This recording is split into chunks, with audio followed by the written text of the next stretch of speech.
Good afternoon, everyone. My name is Dr. Alexandra Heber. I'm the Chief of Psychiatry of Veterans Affairs Canada and the co-chair of the Canadian Military Sexual Trauma Community of Practice. On behalf of the Community of Practice, we thank you for being here today for the evolving discussion on military sexual misconduct and military sexual trauma. This second session of our symposium series focuses on services and supports for those people affected by MST.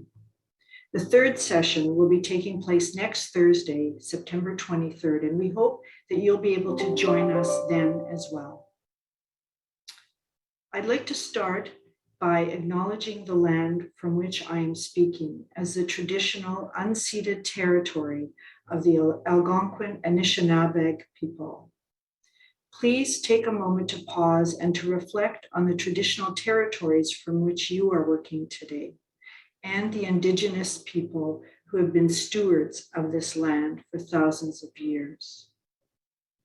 As well, August 1st, 2021 was proclaimed as Emancipation Day, a day in which we recognize the abolition of slavery in Canada and acknowledge the significant and outstanding historical and current contributions of Black Canadians.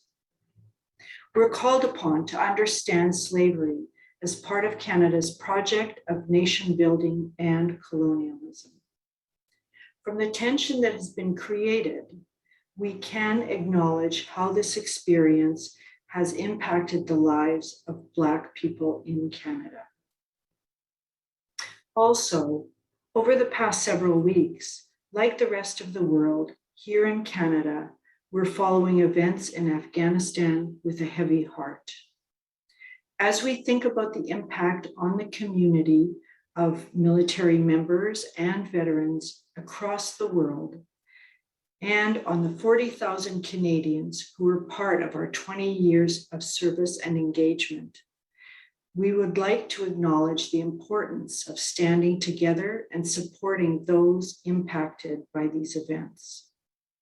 We especially hold in our thoughts the 158 who died in service to Canada and their loved ones.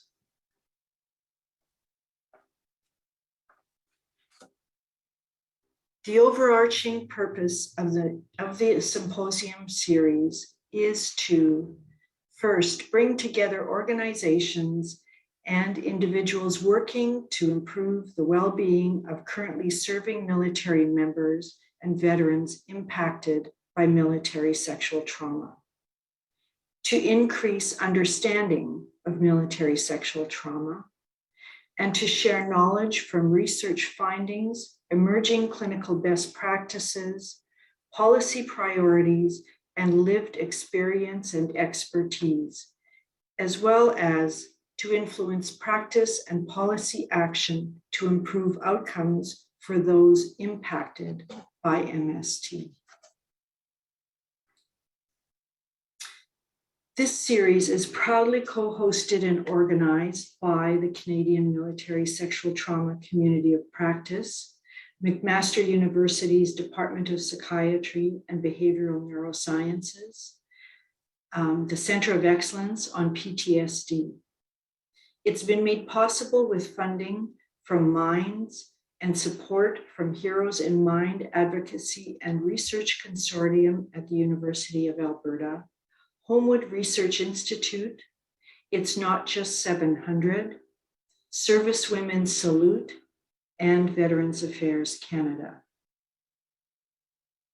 We would also like to acknowledge the other member organizations of the Canadian Military Sexual Trauma Community of Practice, including the Canadian Institute for Military and Veteran Health Research, the Centre for International and Defence Policy at Queen's University, the Director General Military Personnel Research and Analysis, or DGMPRA, London Health Sciences Centre, Memorial University, the Public Health Agency of Canada, the Sexual Misconduct Response Centre, the Department of National Defence, and Western University. We may refer to military sexual trauma as MST and to military sexual misconduct as MSM throughout this session. In today's session, we'll hear from practitioners, researchers, leaders, and individuals with lived experience working to improve understanding of the impact of MST and MSM in Canada, and to enhance knowledge of the supports and treatments available for those impacted. Our main target audience for the event include individuals impacted by MST, healthcare and other service providers, sector leaders, and researchers. We've had more than 300 people registered for the event from across Canada and abroad. So just a few housekeeping items. We received many questions during the registration process, so thank you for that. And we've sent them to the presenters, and they're going to try to answer some of them throughout their presentations. You can also submit your questions during the symposium by clicking on the Q&A button at the bottom of your screen. We'll try to answer as many of them as possible during the question and answer period at the end of this symposium. Closed captioning is available in English for today's session. To access this feature, click the CC Live transcript button at the bottom of your screen and select Show Subtitle. For today's session, we also have simultaneous live translation available in French. To access this feature, please click on the Interpretation button at the bottom of your screen and select French. You can read more about some of our speakers, download documents and information handouts on the event page. This presentation today is being recorded, and the PowerPoints will be available for participants at a later date. Also, this webinar includes content on topics such as sexual harassment, sexual assault, physical violence, and identity-based discrimination and harassment. This content may be difficult to listen to and may bring up a range of people's emotions. So we encourage you to care for your safety and your well-being during this time. If you need to reach out for support, please contact any of the numbers listed on the screen or dial 911 if it's an emergency. Additional supports can be found on the Center of Excellence of PTSD's Find Support page or on the following slide.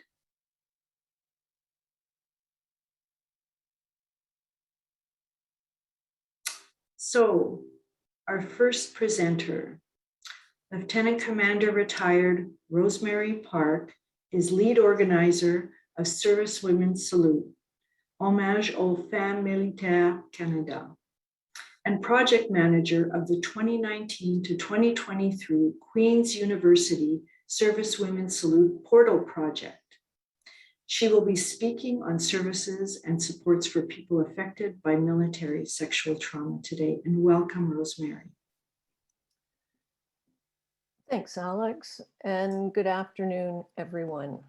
It's a pleasure to be here today, and a pleasure to be part of a growing evidence, like we see with the Canadian Military Sexual Trauma Community of Practice, to work together to build believable capability, action, and caring, supporting people and issues relating to Canadian military sexual trauma.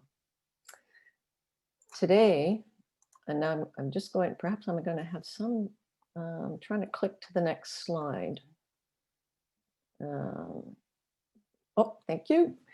I think I've got this. Today, our focus is on services and supports for people affected by military sexual trauma. I'm honored to start the day off by describing Service Women's Salute Canada, the Service Women's Salute online portal in development by Queen's University in Kingston, and specific Service Women's Salute MST supports. Those who know me know I like to think long-term. What are the key themes describing service women's stories and experiences in the military over the past 50 years? Signaling strengths and opportunity, which servicewomen, women veterans, Canadian military, and society can justifiably be proud and confidently act on. What are the threats, risk, and vulnerability assessments existing in employing women in the military based on prejudice, resistance, and disbelief begun 50 years ago, and culminating situation facing us today? What compels us to act now? Why the focus on sex? I think retired Supreme Court Justice Marie Deschamps, who led the 2015 external review on sexual misconduct in the Canadian military, said it best in 2017, stating, "Servicewomen have been an invisible force for too long." This is the starting point of my talk today and basis of Servicewomen's Salute. In essence, Canadian servicewomen's historical lesser value to limiting inclusion and limiting acceptance in the Canadian military have been embedded in institutional, organizational, unit, group, and individual actions over the past 50 years. It is particularly evident in the Canadian military defaulting to an organizational assimilation within existing dominant male groups. A lack of deliberate valuing and action plan for servicewomen as a growing substantial minority group has enabled incidental use, marginalization, invisibility, and silence.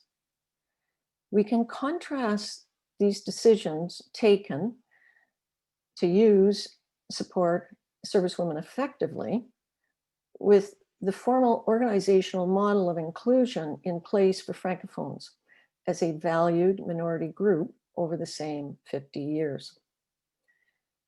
Organizational assimilation also means servicewomen and women veterans do not have access to a sustaining record of their collective history of military service, dedicated formal associations, permanent first-person story collections, custom databases, exhibitions, museums, commemorations, supporting coaching and mentoring networks, and philanthropy. Enter Servicewomen Salute as a proxy military association to harness that sense of identification, belonging, capability, ongoing participation, and problem solving by military and women in Canada and their supporters.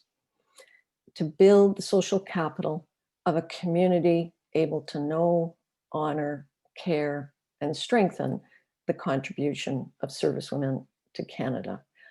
In the slide, you'll see a list of activities we have done.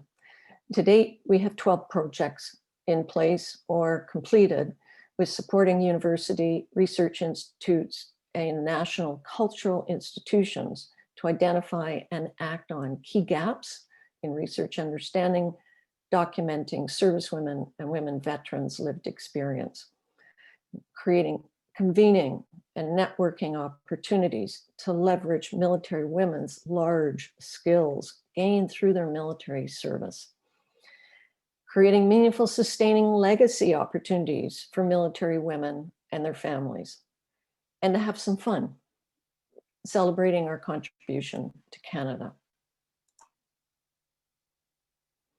Slide 3, which luckily I clicked on and it works. Thanks, Alex. And thanks, Jeff, describes the 2019-2023 Servicewomen's Salute portal project being undertaken by Queen's University. You can see in the slide that we are endeavoring to create opportunities for community and opportunities for servicewomen, women veterans, and supporters to add their contributions online. To see this e-community become theirs. This is a place that is welcoming, that is secure, that is interactive. It will take you on a journey to other resources that are possible and available for your use. Oh my goodness, I think I just clicked the wrong slides. Sorry. There we go. The key piece in this that I'd like to flag for everyone is that the opportunity online, amidst the other not so nice spaces that are there, requires reliable information. It requires trusted opportunities to participate and trusted networks that will be able to support what we are trying to do at Service Women's Salute and what we are building in this larger community that we see possible. A key piece of this will be the upcoming collection of personal stories. So stand by. I'd like to return back to the question of military sexual trauma. I have a saying, it's not about sex, but it's all about sex. What we see in the difficulties that are being faced by service women over the past 50 years is that they have had to shoulder the burden of progress as individuals. This is causing difficulty for the organization. It's creating imbalance, and it is continuing to cause difficulty long after women leave the military. I'd like to play a video today that was prepared by Ryerson University to demonstrate that point. Here we see the emergence of empowered veterans that have lived in both the military and now civilian communities who are speaking out. This is a pattern that we see happening over the past, particularly 2 decades. These are strong individual women who are using public media to say enough, who are using social media to create a collective voice, and successfully shifting the focus away from individual service women shouldering personal responsibility to organizational accountability. I'll play it here, and just a note, the woman not speaking in the trailer is Marie-Claude Gagnon, founder of It's Just 700. It was sort of out of the blue, but sort of not out of the blue, how this all started. The military is such an important social and political institution. It was like I was going to something where like I was going to be a part of something bigger. I got one call one day. I don't know what happened to him or what question I asked, but he started confessing to me. 1998, there's the rape crisis. Given the rules of the game in the military, it was kind of open season for sexual predators. The Canadian Forces has an undeniable problem of sexual harassment and sexual assault. And it all dies off after a few years and everybody forgets. And oh, guess what? We have another rape crisis. Every day, 5 people in the Canadian military are sexually assaulted. J'avais l'histoire parfaite pour sortir dans les médias parce que j'avais tout documenté, j'avais des courriels, j'avais des enregistrements, j'avais passé par tous les processus. But if you're going to have a kind of an institution-changing moment in time, you need a critical mass of women where this has happened to them.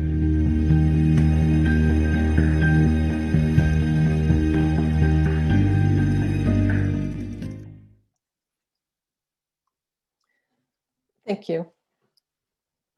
The objective in showing that video is to offer the challenge to us all to take the onus off of the individual servicewoman, to be a collective requirement to make this an institutional changing moment. At Servicewomen Salute, we have specific assists that we are providing to servicewomen, to stakeholders, and to supporters. These specific actions, coupled with other work that's occurring in the community of practice, give me hope. In closing, I'd just like to say that, or to note that the November 25th, 2019, $850 million Canadian military sexual misconduct class action settlement filed by women veterans and servicemen, women and male veteran, has individual claims needing to be filed by November 24th, 2021. Thank you, Alex, and over to you to introduce the next speaker. Thanks so very much, Rosemary.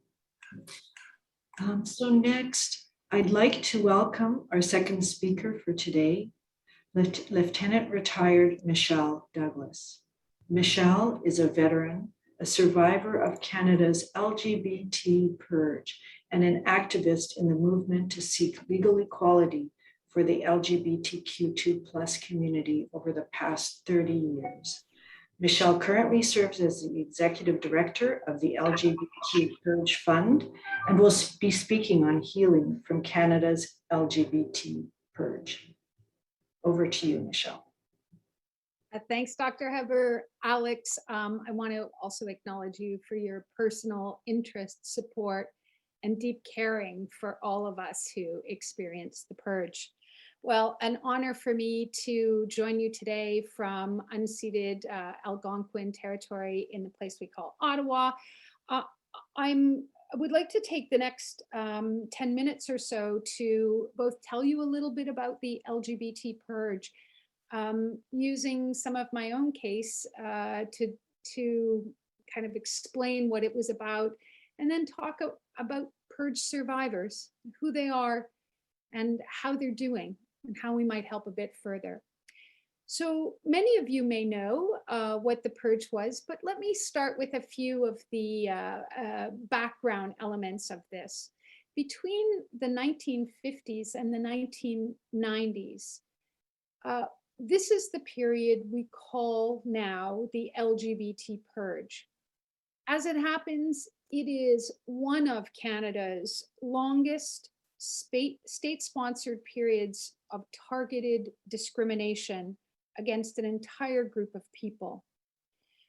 Thousands of LGBTQ2 people, so that's lesbian, gay, bisexual, transgender, queer, intersex, and two-spirit people. These folks working in the Federal Public Service, RCMP, and Canadian Armed Forces were systematically harassed, surveilled, criminalized, interrogated, and fired. Women experienced violence. There were rapes. There were this so-called, and it's such an odious concept and term, the idea of corrective rape for lesbians or bisexual women. And men were violated. Gay men experienced physical violence, sexual violence in these times. Some were institutionalized. Many, all were traumatized. It was a shameful period of discrimination by policy, and it took its toll.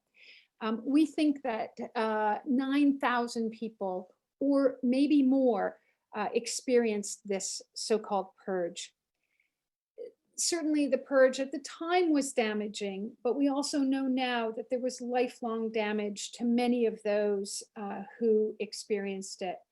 They were humiliated and shamed, diminished simply because of who they are, for their sexual orientation, their gender identity, their gender expression, and their traumas from those days remain with them today. Think about how young many of them would have been, coming to terms with the joy of sexual exploration, understanding their identity, falling in love for the first time, and then being so deeply shamed by it. I was one of them. I'm a survivor of the LGBT purge. I was in the Canadian Armed Forces. I reached the rank of lieutenant back in the late 1980s. Just by way of background, by the mid 1980s, the Canadian Armed Forces had sort of evolved their policy on homosexuality. Sure, you could still find it on the books under the sexual deviation and abnormalities section of the regulations of the military at the time. But their evolved policy said this: you can stay if you're gay in the military, you're welcome, under these 4 conditions: no pay raises, no promotions, no postings, no training, but please stay. Now, as it turned out, I was actually a really strong performer in the military, top of the class of every military course I ever took, proceeding well, but I was soon to see that none of that mattered. It was only about your sexual orientation or how you presented. I went through a series of interrogations in hotel rooms by police officers, by men, asking about personal details. I was stripped of my security clearance. I was polygraphed. In the polygraph exam, the questions prepared for me were so deeply sexualized, it gives me chills to think about it today.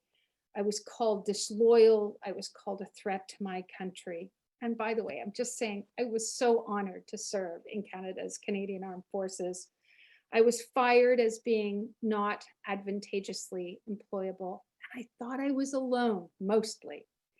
But this experience had an impact on me. I also know, of course, now it had an impact on thousands. Back then, I sued to get justice. And it was my lawsuit against the Canadian Armed Forces in 1992 that formally ended the codified policy of discrimination. That's Douglas versus Canada. And it was an important landmark turning point on this journey to justice. Later, it would take until 2017 for other purge survivors to bring a class action lawsuit and finally get a bit of justice for all they've been through.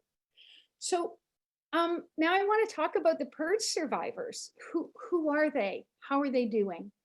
We think that probably 1,000 or less or fewer folks are identified to us currently as members of the class action lawsuit. Formerly, it was 720 applicants were part of that class action, but we now know of more that didn't participate. They are loyal, they are amazing, they are resilient, proud people, mostly women in their 60s and 70s. Where are the men? We sometimes wonder. Well, we lost a lot to HIV and AIDS. We lost some to suicide, and we lost many to shame. They went back in the closet. The trauma was too much. But now they are veterans, and I'm so relieved that the government has acknowledged their service, and now most of these military purge survivors are formally identified as veterans, which is really important. But here I flag for you some of the veterans gathering spaces. People still bear those scars from the days when they were so much outsiders and rejected that they're juggling their very identities when they come forward to seek services. So again, thinking about the damage that was caused back then and its present reality for them today. We see common experiences by many survivors, substance abuse, but mostly not drugs. Why not? Because drugs were illegal back then. So they turn to alcohol and other forms of challenging expressions for what they've been through. At least the class action lawsuit settlement gave them some financial justice. It also led to other means of reconciliation for them. Prime Minister Justin Trudeau apologized to them. It was profoundly important to say on behalf of the nation and government that Canada is sorry for what they did to LGBTQ2 people who were trying to serve their country. And systems are now starting to be put into place to help these folks, to help them heal. For example, I lead the LGBT Purge Fund. We have a fund of $25 million approximately to pursue reconciliation measures, to find a way to memorialize the purge, which is one of the important things I hope you leave with today, that you know it happened. We're building a national LGBTQ2+ monument in Ottawa. We're putting on an exhibition at the Canadian Museum for Human Rights to tell the story. And we are collecting stories. I was glad to hear Rosemary talk about capturing oral histories. It's so important. And survivors are now seeking help through Veterans Affairs. We are really pleased that the Department of Veterans Affairs has opened an Office of Women and LGBTQ2+ veterans. Folks are getting treatment, although far too often LGBT purge survivors have to do a lot of upfront educating and training with therapists, with medical professionals to even illuminate this period in their history. And also services that people, particularly women, are accessing, the intersectional realities of people with who may be non-binary, are lesbian, bisexual women, trans women. We have unique presentations and needs within the greater service delivery systems that are available. And so I ask, as you're developing all of these means, to think about lesbians, to think about trans women and how they'd be welcomed in and particularly supported. You know, the purge survivors are trying to gather. They're trying to offer their own informal peer support, but it's nascent. We'd love to see, and here I'll amplify calls we've made before for communities of practice, for those who are helping these amazing survivors. You know, I think that will be an important part. These people are amazing, and anything I can do to support them because I love them so much and they've been through so much, I'm ready to do. The LGBT Purge Fund is ready to do. You can contact us by Googling it, and you can find links, LGBT Purge Fund or Le Fonds Purge LGBT. We fought very hard to make these changes. They didn't happen on their own. For myself, I've fought for more than 30 years and I'm not stopping. We're still standing, we're still strong most of the time. And we know there's support out there and it's developing even more. But knowing that the purge happened is the first part. Please look up the LGBT purge online.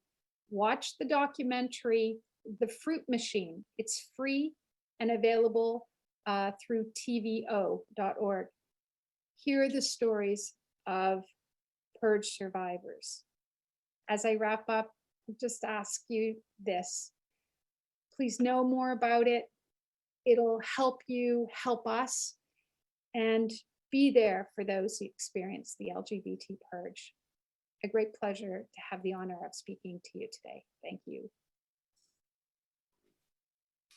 Thank you so much, Michelle. Thank you, and I salute you for your courage and your leadership in just ending this most shameful period of our history, and your ongoing work in advocacy. Thank you. Thank you. Our next speaker is Dr. Lina Tamsito. Dr. Tamsito is a research associate in the Department of Psychiatry and Behavioral Neurosciences at McMaster University. She holds a PhD in rehabilitation science and is a registered occupational therapist. And she will be speaking on network and support, the benefits of mentorship. Lena, over to you. Thank you, Alex. Thank you, everyone, for spending the time to attend our symposium today. I'd like to share with you some of the work on mentorship for women in the Canadian Armed Forces and to discuss how mentorship can be used to support those who've experienced military sexual trauma. The information I'm going to be sharing today is based on the work I led last year to identify what gender-informed, culturally competent mentorship program may look like to support women in the Canadian Armed Forces. I conducted a total of 28 interviews with individuals who identified as having experience with providing mentorship to women in the military, as well as women within the CAF who are or have been mentees.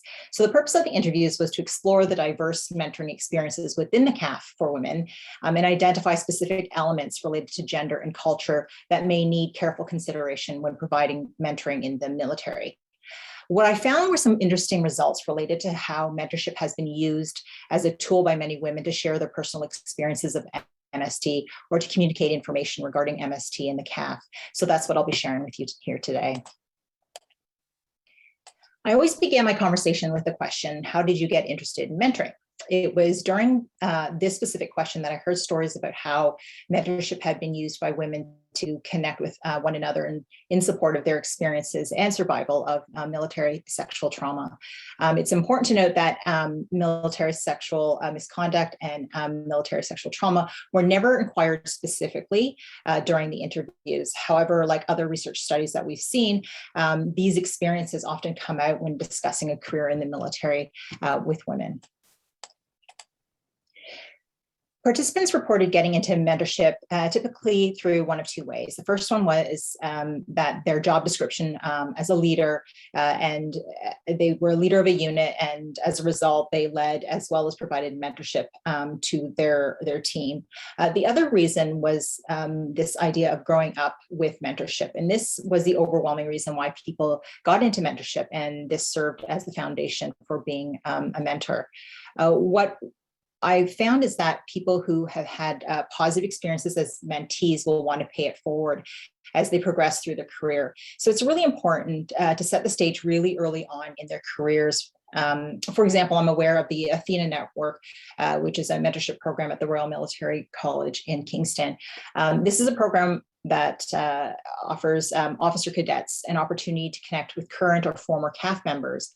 And this is a really excellent way to start a woman's career where they can benefit from mentorship and hopefully become a mentor themselves.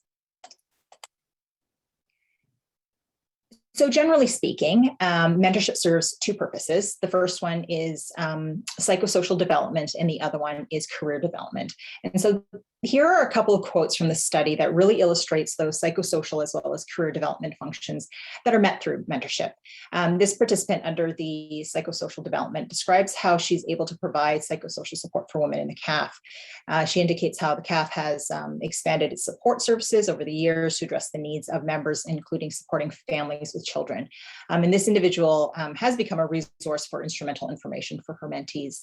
The other individual's quote under the career development column there describes some of the career supports she provides to her mentees. So information that is specific to the Canadian military, as well as how to navigate the system as a woman. There were also other reasons why and how people became mentors. This participant shared about her personal journey of sexual misconduct early in her career as a cadet, and has since been sharing that story and that experience with other women. Early career women who have lived through similar experiences have found it helpful to seek support from a woman who has survived a similar ordeal. Peer-to-peer support in the mental health and sexual assault survivor and advocacy realm in the civilian world has been proven to be beneficial to recovery in many ways. And what's unique about seeking this type of mentoring relationship is that it's grounded in an underlying history of surviving sexual misconduct within a specific cultural context, and that cultural context is the military. For women who are 20 years or more into their careers, they shared that mentorship was necessary for them to have a career in the CAF. They shared experiences of being the first in their occupation or the first in their unit to be a parent or to be in a certain leadership position. Many of them described the experience of being the first as being really isolating because they really had no one who understood their situation to lean on, to go towards, and to someone to go to as they were quite often felt pushback from those around them. And this is not to say that these women didn't have supportive mentors who were men. Many did. But at the same time, acknowledge that there were limitations. And from the male mentors in the study, they also acknowledge their own limitations in being able to support women. This is particularly important when women are trying to find support from others who have an understanding, that lived experience of what it means to be a woman in the CAF.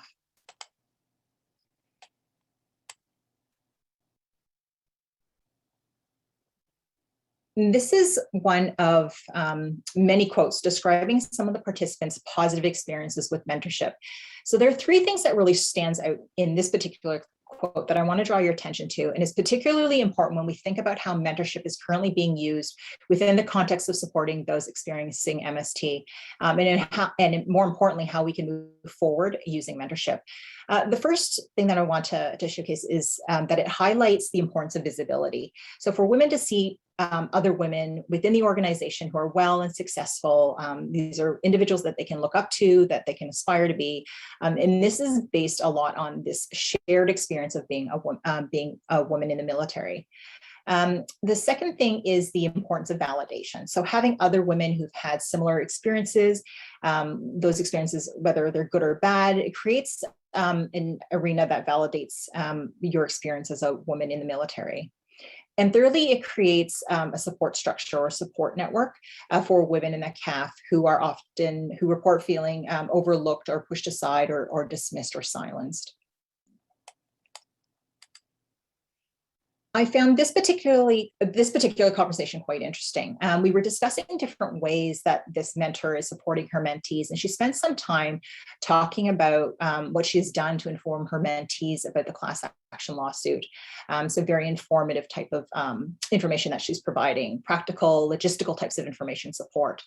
Then she described some of the more personal supports that she's provided her mentees around their experiences of MST and validating that, and as they're related to filing the claims. So the supports that mentors are providing, particularly around this matter, around the class action lawsuit, encompasses both the psychosocial as well as the career supports, but most importantly, it's grounded in what mentorship relationship is all about.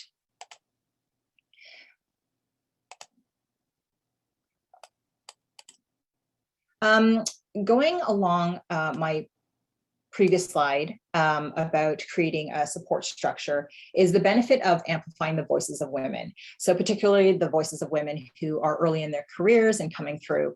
What I'm hearing is that mentorship provides a mechanism that women are using to express their intolerance for things such as sexual misconduct, and as a way to push culture forward. The support structure is providing women with the confidence and the ability to speak up in a way that wasn't available to those who came before them. So in summary, what this research has began to reveal is how mentorship is currently being used by women in the CAF. What's significant to the discussion we're having today within the symposium is how mentorship is already being used within the context of discussing, validating, supporting those experiencing MST. My hope is that we can continue to build on this research and begin to operationalize a mentorship program that consciously considers the gendered and cultural experiences of women in the military in order to support those who have been affected by military sexual misconduct. So I'd just like to briefly acknowledge the transcription team at the Gender Lab, my contact within the Canadian Armed Forces who helped me with this study, as well as the women and men in the CAF who I had the privilege of speaking to within the study, as well as the Centre for International Defence Policy at Queen's and the Canadian Defence and Security Network. And this is how you can reach me. Thank you. Thank you so much, Lena. Really interesting, some of those qualities that you've illustrated, those qualities of mentorship, like shared identity, validation, and connection, and how these can really help women, I think in many ways, including having successful careers. Really appreciate it. Thank you.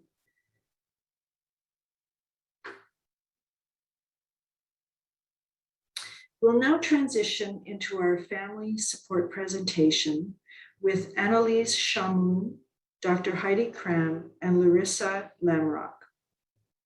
After retiring from the military, Annalise worked with a humanitarian organization managing overseas projects on the ground in India, East Africa, and Southeast Asia. In 2017, she went back to school to complete an additional degree in psychology and then a graduate program in executive coaching. She works with organizations to create healthy, safe, and inclusive workplace cultures that lead to effective team performance. In terms of humanitarian work, she still travels abroad to assist with projects and works as a leadership coach and consultant to help other charities expand their impact.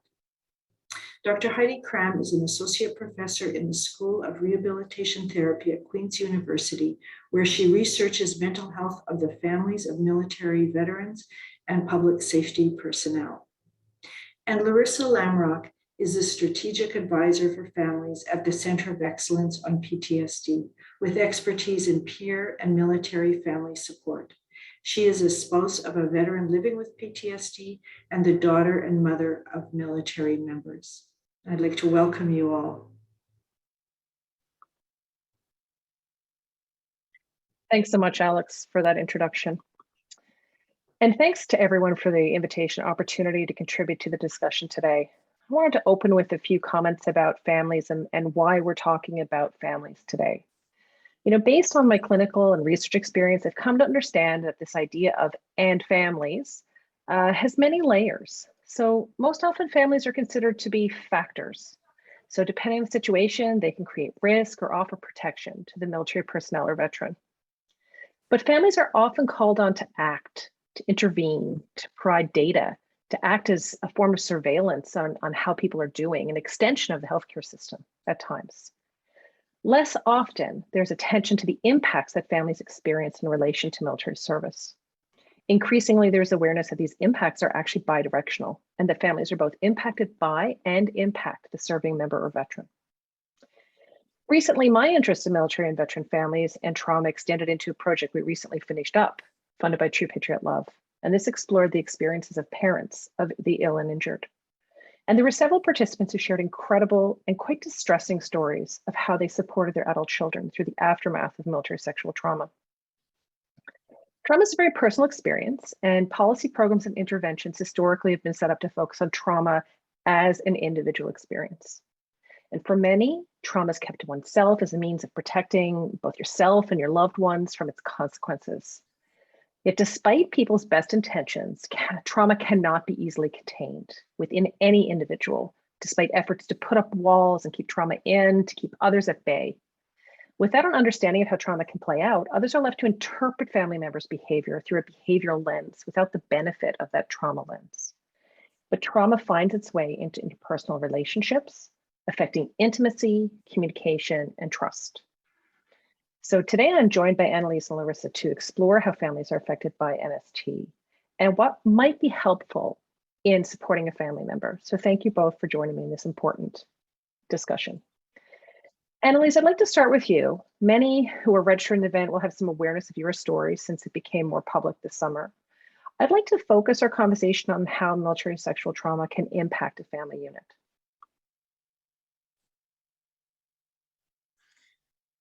Okay, that sounds great.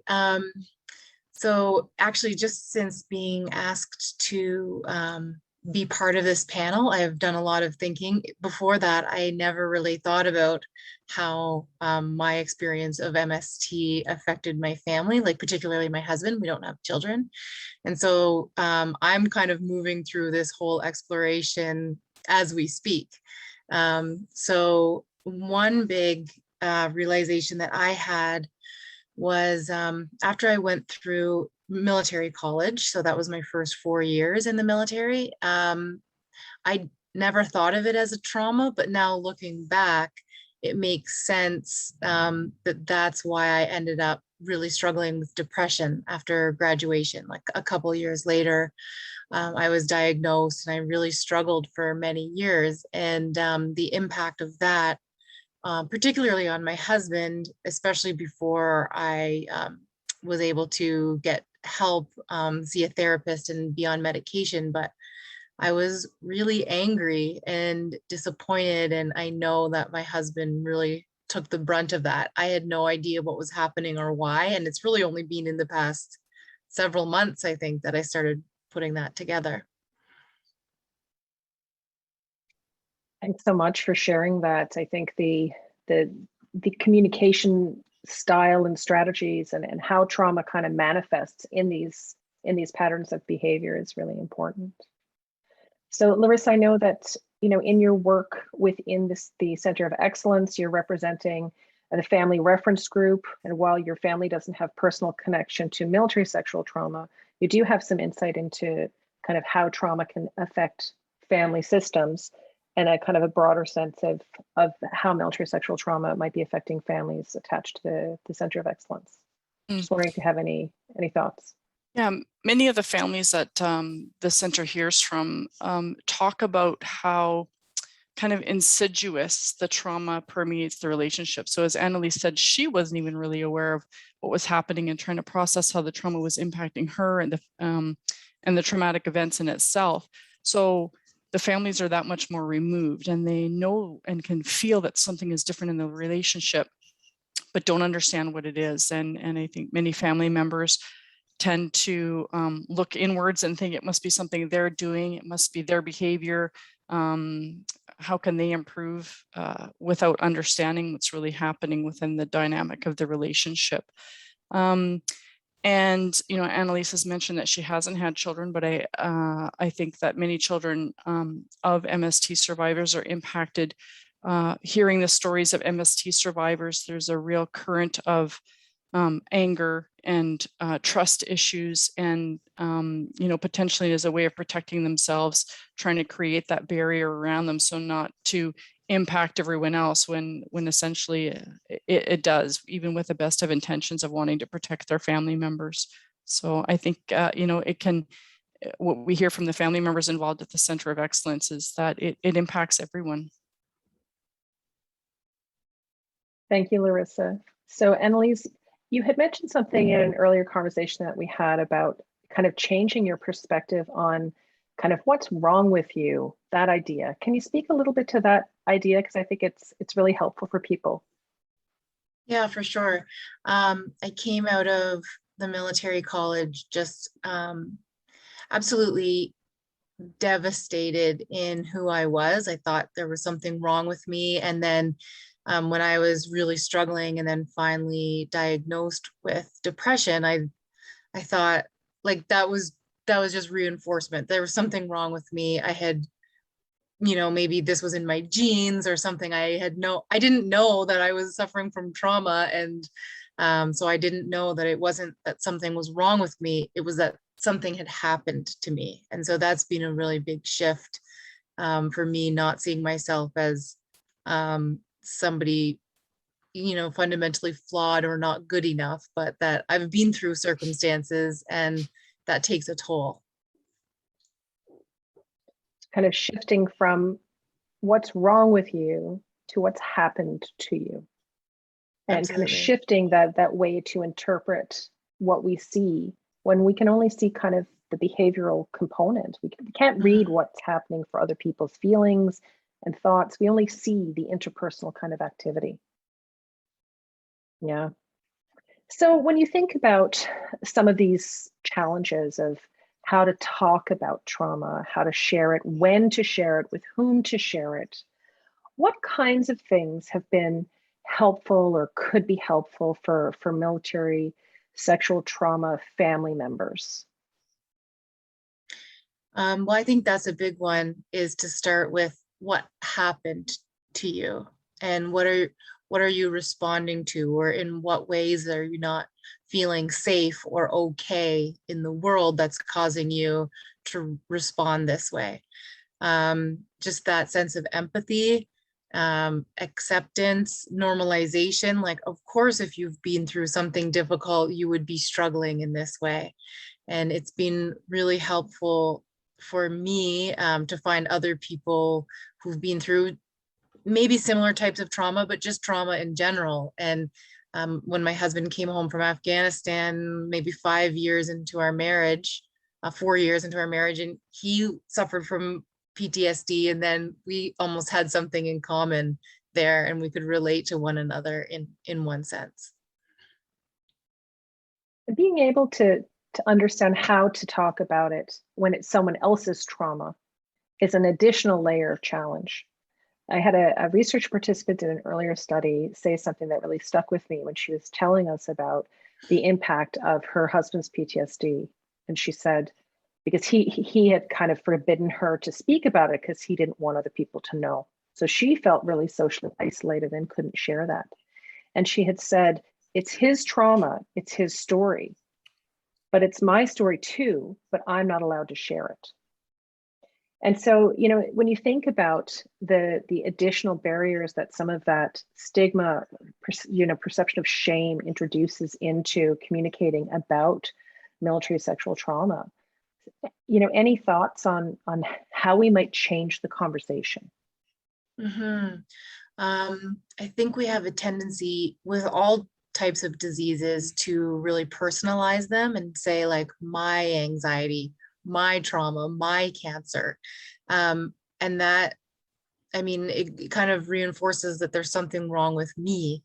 But when we can separate ourselves and say, I experience this, or I'm feeling this, then it puts me on the same team as my family members in one sense, so that it's not me and my trauma, it's me and my support system, and the trauma is something separate. I think by extension for the family members too, if they can adopt that approach as well, it's really difficult not to take things personally as a family member. And the fact of the matter is, you know, no matter what the source of the trauma is, when we see someone we love suffering, we want to fix it and we want to help. And sometimes we can't do that. And it might seem frustrating because we want to be active in that support. But sometimes that support might just be making yourself available and just being there and finding support for yourself so when your loved one is ready, you know, that you're able to have that conversation. And you know, I know from my own personal experience in supporting someone with trauma, there was a shift in our relationship and the dynamic of the relationship. Initially, my mentality and approach was that it was him and his trauma. You are doing this to our relationship. You are, you know, impacting our relationship with our children, impacting the communication. And once I understood and started to shift very subtly my language and saying, you know, the PTSD is preventing us from going to family outings. The PTSD is preventing us from communicating effectively. How can we as a couple find strategies and ways to tackle this together? And I found by even that subtle shift in my approach and language helped my spouse identify it the same way that Annalise is saying, that, okay, it's not me, I'm not the monster. It's something that happened to me and it's external to me. And I can rely on some trusted loved ones to help me through this process. And certainly we see structures that are family centered when we look at certain conditions like cancer, where, you know, if you go to a cancer care center, there is an intentional inclusion of families, and family outreach and family support and family peer support is part of the standard of practice. And we haven't seen that yet for family members, and family members in a broad sense of who that person considers as family members, as their primary social supports. I think that we haven't seen that in mental health broadly. So considering, you know, if there's something as a kind of one thing that you would like to see different, like to see change for families, family members dealing with military set trauma. Annalise, like anything that comes to mind that you'd like to share? Yeah, absolutely. I think the stronger we are in ourselves, the more we can support other people. And going back to not personalizing it, when someone with trauma is lashing out at you because they're in pain, when you can not personalize it and say like, okay, this isn't about me. I don't need to change my behavior. Like this is a dynamic that's going on here, and just stay calm and not reactive to it. And when we have those supports within the family, then it doesn't become this cycle of back and forth where people are taking offense, and it just spirals. Thanks, Annalise. And Larissa, I know at the Center of Excellence, you've been working to create a bit of a knowledge hub, a go-to place for family members. Can you speak a little bit to what that might offer family members of MST survivors? Yeah, what we've heard from a lot of family members is first and foremost that they want to understand, they want to be educated. And so the center has recently launched a family's webpage, which helps people to understand a little bit what is trauma, what are sources of trauma, what types of treatments are available, how does this impact me, how do I talk to my children, what are more effective ways that I can communicate with my loved one. So I think that's one of the, you asked what the wish list would be, what we'd like to see change. I'm going to be greedy and not say one, I'm going to ask for two. And I think education is what we're hearing from families. And the other thing is for families to understand that they deserve support in their own right, independent, whether the person who has survived trauma is ready to come forward or not. And for those family members to know where to go to get that support. Yeah, I think that each of you have raised this issue of readiness. And so families exist within a system. So they're impacted by the system and they impact the system. But family members have their own needs and experiences and need access to supports so that they can support that individual, but so that they also don't experience their own mental health and well-being issues in that kind of difficult situation of trying to understand and integrate these traumatic experiences into people's kind of personal trajectories. So I think, Dr. Tamsito also raised in her mentorship talk that this topic of families and military sexual trauma wasn't an explicit focus of her study, and it wasn't of mine in the parents of the ill and injured. And I think that seeing it bubble up into the conversation is a testament to the work that the previous speakers have done, as well as trying to actually change and make sure that we are as a broader community able now to talk about these things and to raise these things, even when not asked directly. So I thank you both for your incredibly insightful and really we're quite privileged to have you here today to help us give shape and richness to this conversation. We clearly have much more to understand when it comes to families and military sexual trauma. So thanks so much for helping to kick this off. I think there's lots more to come in the future. Thank you. Great. Thank you. Thank you for raising this topic. And thanks so much to the three of you, Annalise, Heidi, and Larissa. Couple of points that really stood out for me was, first of all, how insidious trauma impacts can be really important. About that recommendation to not use personalizing language, that can help make a difference. And then what families are asking for, Larissa, that you raised, which is education and support and help in their own right. I think really, really important points. So thank you all so much. So for you audience members, please feel free to submit questions through the Q&A button at the bottom of your screen if you'd like to. And we're now going to take a short break to recharge. Take a few minutes. It'll only be a few minutes because we really like you back at 2:10, please. And our next presenter will be starting then. Thanks so much.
So welcome back, everyone. I hope you enjoyed that short break.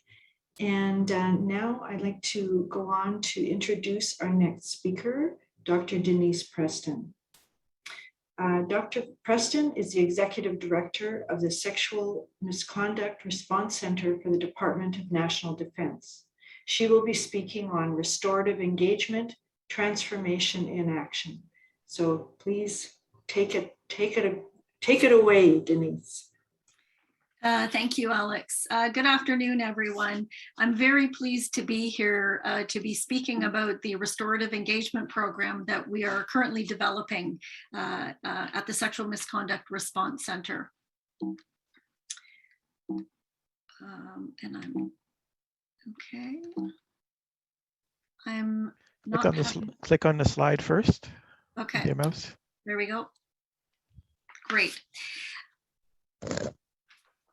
So my goals for the session, I'm really going to skim over some of the background information, which is kind of the impetus for the program, but I want to get into the program goals, more importantly, the principles that are the foundation of the program and the approach that we've taken to developing the program and focusing on culture change. Because really this, we have taken a restorative approach to this entire program in terms of the development and the focus on culture change. So as has been mentioned before, with respect to class action lawsuits, there were several class actions launched in 2016 and 2017. They were then consolidated into one larger lawsuit, which was settled by the court in November of 2019. And that final settlement agreement did include, of course, a compensation scheme, but also a number of policy measures. And the largest of those policy measures is the restorative engagement program that I'm going to be talking about. So the goals of the program, there's a number of goals. The first and the most important is to create opportunities for class members to be supported, to share their experiences of sexual misconduct while they were either in the military or working for the Department of National Defense. It's also to create opportunities for representatives from the department to acknowledge and understand and learn from these experiences that affected members will share, and to take responsibility individually and collectively for the fact that it happened and the impacts of this. It's also creating opportunities to take action in real time to address some of the lessons learned or some of the issues that are identified in the sharing of these experiences. And then sort of the aspirational goal is the last one on here, which is this entire program in developing it and implementing it is an opportunity to model and learn about and build capacity for the use of a principle-based restorative approach to respond to harm and to build an inclusive and respectful culture going into the future. Some of the principles I've got listed on here. Restorative programs are relationally focused. The goal is to acknowledge the harm that people have suffered as a result of sexual misconduct. And so it's to seek ways to both acknowledge and repair that harm. But it's also relationally focused in terms of how the team interacts, the sense of teamwork, the collaboration, the consensus that goes on in developing the program. It's comprehensive, it's integrative, inclusive and participatory. So we've made significant efforts to consult and include and collaborate with a broad range of people. It's responsive to the needs of everyone who will participate, of course, making the first priority the needs of the affected members who will participate in the program. The focus is on individual and collective responsibility, and also a collaborative, non-adversarial approach. In terms of program development, we've developed it using a restorative approach, and this was by design. So instead of a group of experts coming in and saying, here's the program we need to develop, here's what we think we need to do, here's how it's going to look, we began at the beginning by consulting with affected members to talk about what their needs are, what their hopes are for the program. And we consulted with a broad range of people as well as subject matter experts. This slide, and I know that you've got copies of these PowerPoints, so I won't go through it, but these are the broad themes that came out in the consultations. People were overwhelmingly happy and positive about being included. What those consultations told us is that we needed to focus our efforts on 4 areas. For affected people, they really wanted the opportunity to participate in a variety of ways, whether that's individual, whether that's in groups, whether it's indirect through letters. The biggest innovation is how we have defense representatives participate, and we've come up with a cohort model to have defense representatives participate as a group to do collective learning and participation in these processes, and then for affected members and defense reps to also contribute to lessons learned and plan for future action. We also have a stream of effort, which is our restorative practitioners, who are going to be fundamental to the process, both in preparing and supporting affected members, preparing the defense representatives, and facilitating the processes. And the final theme is, we call it lessons learned, planning, and action. But this is sort of taking what is learned from these engagements and making a deliberate plan to shape the culture going forward.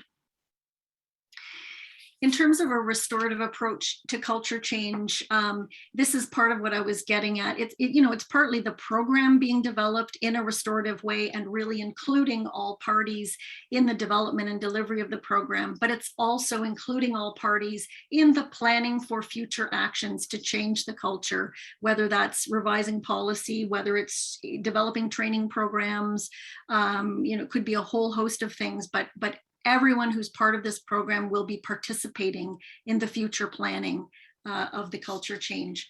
And in terms of our project launch, we are set to launch the program this fall. So we're going to be starting small so that we can learn about, the needs and choices of class members, the level of effort that is going to be required for various aspects of the program, what is working, what is not working, and we will gradually be ramping up to full operating capacity by next summer. So it's not the case we're going to start with a pilot, stop, revamp, and start again. We will be making continuous adjustments so that the program is fully up and running by next summer.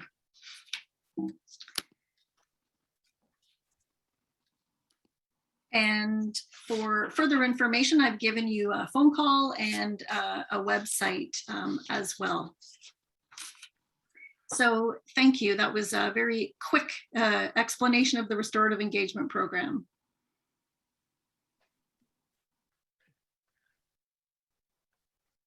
Thanks very much, Denise. I think everybody is really, really looking forward to this getting started and to see, I think we're really anticipating what the outcomes of this will be. I think it's quite a unique endeavor that you're undertaking. So congratulations on that too.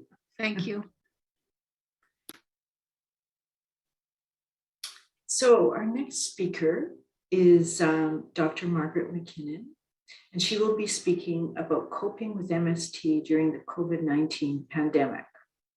Dr. McKinnon serves as the Homewood Chair in Mental Health and Trauma and is Professor and Associate Chair Research in the Department of Psychiatry and Behavioral Neurosciences at McMaster University. She is also the Research Lead in Mental Health and Addictions at St. Joseph's Healthcare Hamilton and a Senior Scientist at Homewood Research Institute. She is also co-chair of the Canadian Military Sexual Trauma Community of Practice. So welcome, Margaret.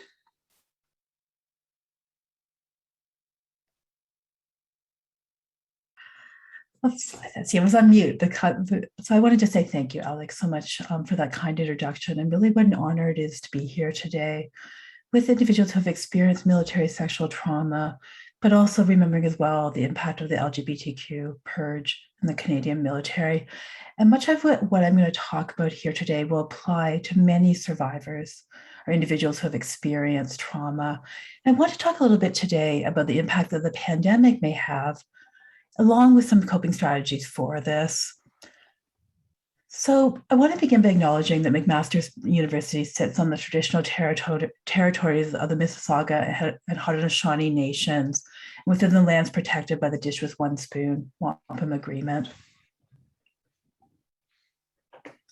And so as all of us who are here today are aware, our world has dramatically shifted during the COVID-19 pandemic. And I'm sure many of us found that mandates, roles, expectations changed overnight. And as we find increasingly now as we enter into the fourth wave, there's a lot of uncertainty about what the future holds. We don't know what things will look like in the next couple of months. And oftentimes, it can feel like we don't have a clear sense of the future. And in many ways, those experiences that we're having right now mimic experience of trauma, like military sexual trauma. And so really, when we think about this, the experiences that we're having now are consistent with that lack of control over the body, lack of control over decision-making, inability to make choices for oneself. And this can mirror not only military sexual trauma, experiences during the purge, but also mirror early life adversity and trauma. So when people come to experiences like military sexual trauma, they come with the whole of the person. So that includes their experiences in the past. For example, in someone who may have in the past experienced early life abuse or neglect. It may be someone who's been in a major accident who then experiences MST. And again, the COVID pandemic can be very reminiscent of those past experiences and that lack of control over the past. I'm going to talk in a minute about some strategies to help mitigate that as best as possible, recognizing that impact is there. And at the same time that we're facing the COVID-19 pandemic, as Martin Luther King reminded us, the arc of the moral universe swings towards justice. And we're certainly seeing that happen today as we see social movements that, again, continue to seek to rectify racial inequality and injustice, and also looking at other forms of stress that individuals are facing. So for example, individuals who come from marginalized or racialized groups, members of minority communities like the LGBTQ community. And not only do we have the stresses of the pandemic, but also many things that are happening right now in society that may be reminiscent of past traumas as well. We certainly here want to also mention and deeply respect the Indigenous community and some of the revelations now surrounding residential schools. So thinking of a person or an individual who's experienced trauma is the whole of their identity and not just one part. Certainly the Center of Excellence has alerted us to some of the impact that this pandemic has had on individuals and on communities. So if we look now, for example, we see that the pandemic has differentially affected men and women, where women, for example, have seen a reduction in their workforce participation, but men may appear more vulnerable to the virus itself in terms of rates of mortality. Similarly, and very sadly, when we look at COVID-19 among racialized healthcare workers, for example, and among racialized communities, we see, for example, that in Canada, or at least in Ontario, individuals who are from diverse neighborhoods are 3 times more likely to have experience a COVID infection.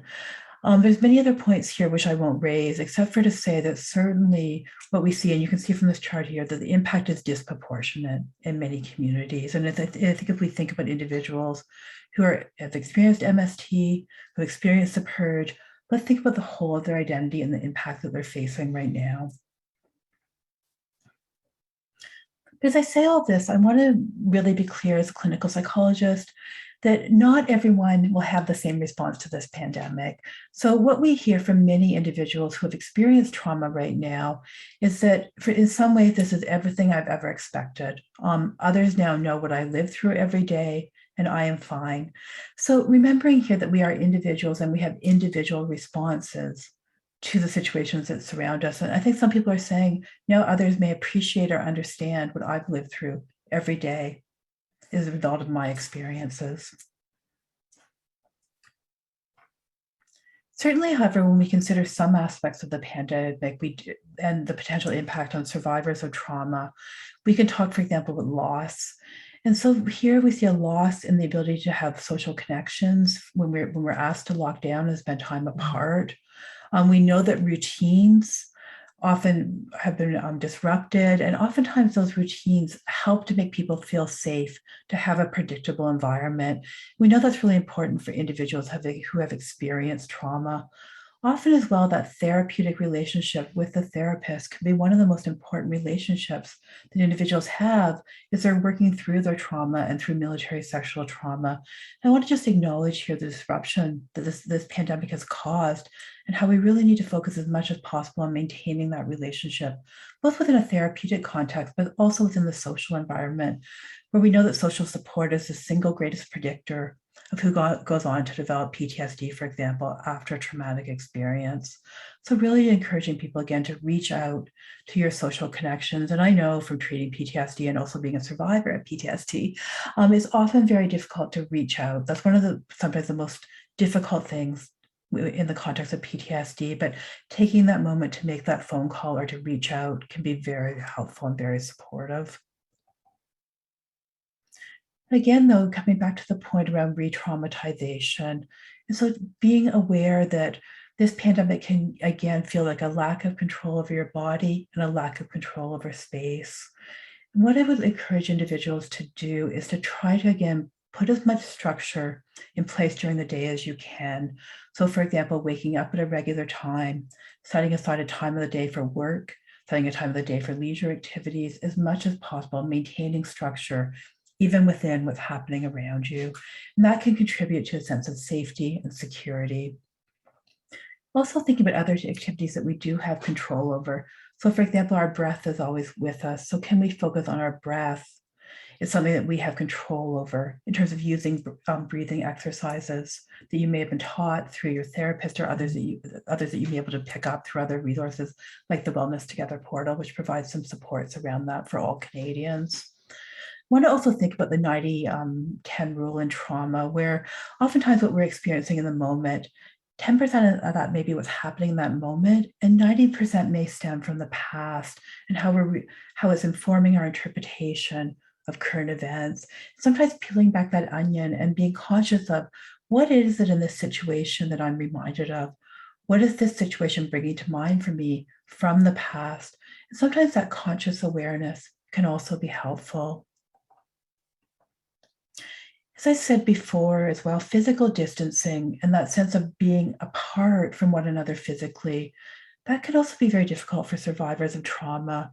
We certainly know that being asked to be set apart can trigger feelings of rejection from the past, but also that lack of physical touch and physical supports as well. And I work really closely with healthcare workers right now during the pandemic, and many of them, as early as this morning, were talking about not having that physical connection with others, not having the ability to hug one another, and trying to think about ways that we can give each other that virtual support as much as possible when that physical support isn't present.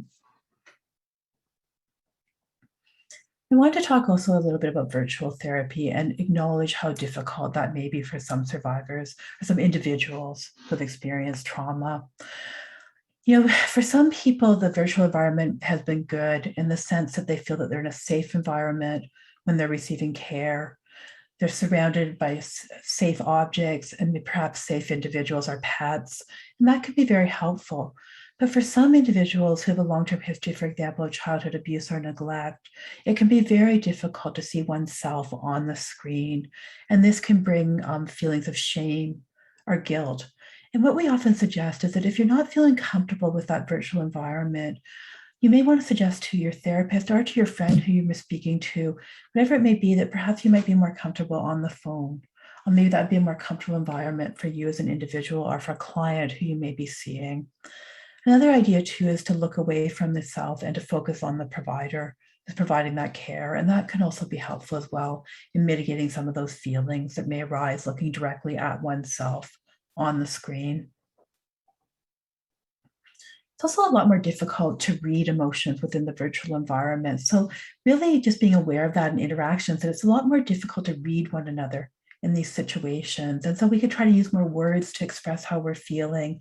We could ask others how they're feeling explicitly and say, you know, I'm really having a bit of difficulty here. It's hard to read the body language. And maybe could you tell me a little bit more about how you're feeling right now? And that can be helpful for everyone, I think, in these circumstances. Just going to move ahead in the interest of time. You know, one other thing that's happening during the pandemic that I really just wanted to give some voice to is often we're in situations now where we find that individuals may be dying alone in hospital because of visitor policies, because of the restrictions of the pandemic. And this, again, can be a difficult situation for many different reasons. Sometimes we feel a lot of guilt and shame around the fact that we can't be present there, for example, with a loved one. But sometimes, and you know, that could be very difficult in terms of letting go of an attachment figure. You can't be there with them. But I think it's important to acknowledge here within the context of the pandemic that for some people, they're experiencing the death of a perpetrator, someone who may have harmed them or may have caused difficulties for them. And so really, you can't just say that in 1 second and expect people to be able to do this. And I think that's one problem with these talks, but just to say, giving yourself permission to process that emotion without self-judgment. So being able to say that in this circumstance, in fact, maybe I do feel relieved that that person is gone. I do feel relieved that I didn't have to be there with them. And it's often, we always say this, that acceptance is a lot harder than change.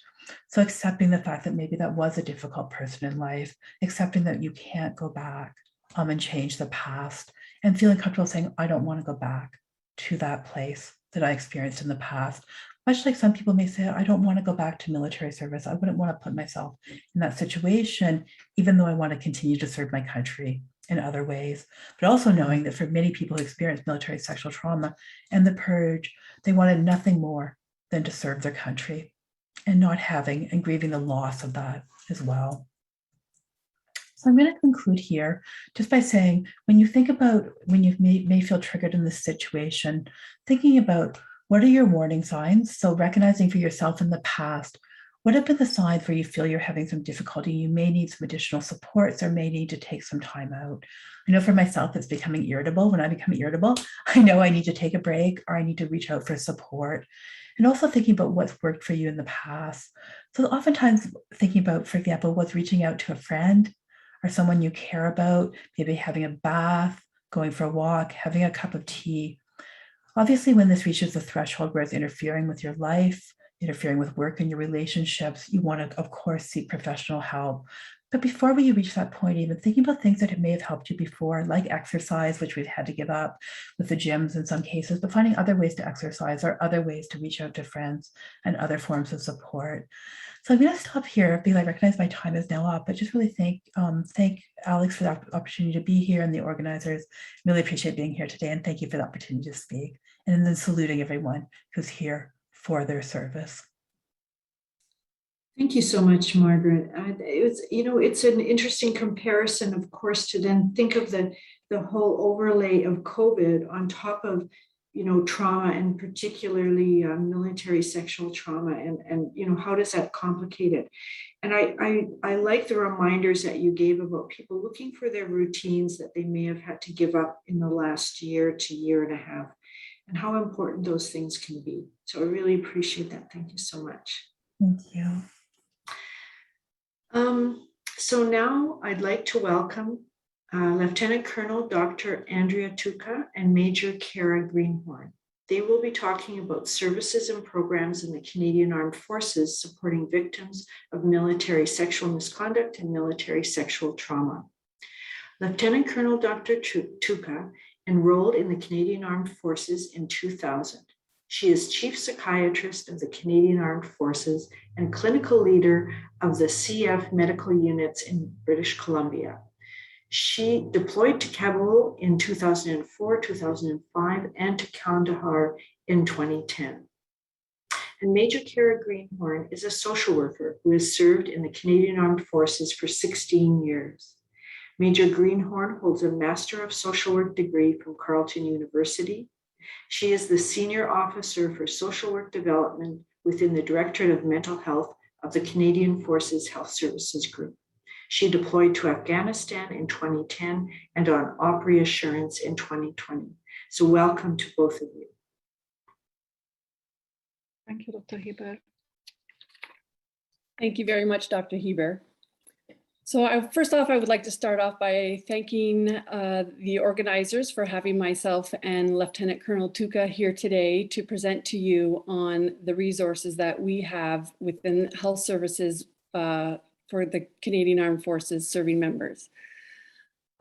Before I get into our presentation, I would like to take the time to acknowledge that the land that I am presenting to you today on is the traditional unceded territory of the Algonquin Anishinaabe people.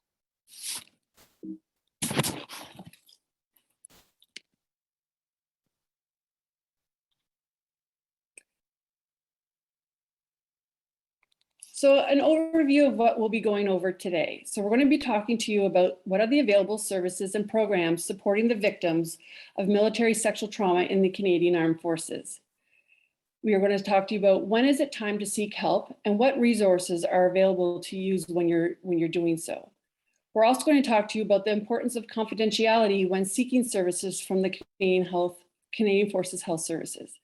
What we understand is that at times confidentiality could be a barrier to seeking services within the forces, as individuals may feel that what they bring to health services staff may not remain confidential. So we've thought that this was an important topic to bring forth today. Also, we wanted to talk to you about myths about seeking help. So the Canadian Armed Forces Health Services mandate is to provide medical and mental health care for actively serving members. We have 32 health service centers across Canada, and we have one located in Europe in Germany.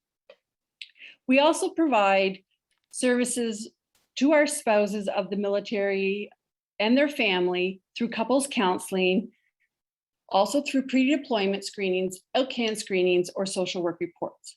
It's also important to note that spouses and family members can also attend for services with their spouse in conjunction for their assessment and treatment phase of any of the trauma that they may have experienced.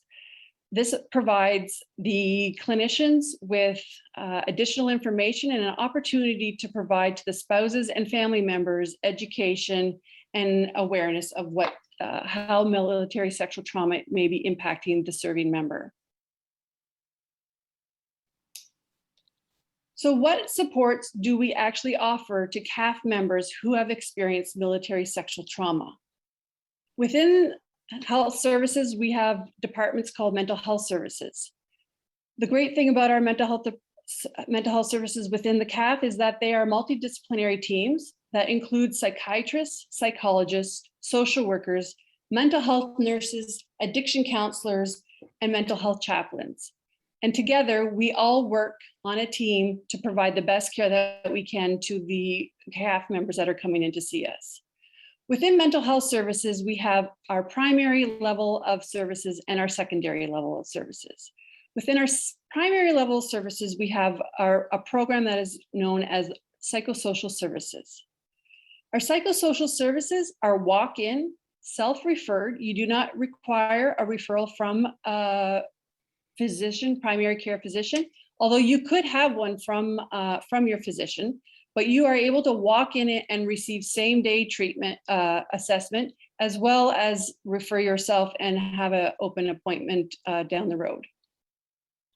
Some of the services that we offer during in our primary level of services in psychosocial are brief services, our crisis intervention, addiction consultation, which is usually involves initial screening, education, and consultation. We also provide information services, which is psychoeducational information that we can provide you as staff within health services. We also do screenings. So anytime somebody can come in for a pre-deployment screening, a post-deployment screening. We also do screenings for outcans, semi-isolated postings. And we also get requested from this chains of command to do social work reports, which is an administrative process. One of the important points that we wanted to point out is that if it's a requirement, an individual could be referred out to the community and see providers within the community. all individuals are able to choose the gender of their clinician that they would like to be served by. And we provide services in bilingual French and English.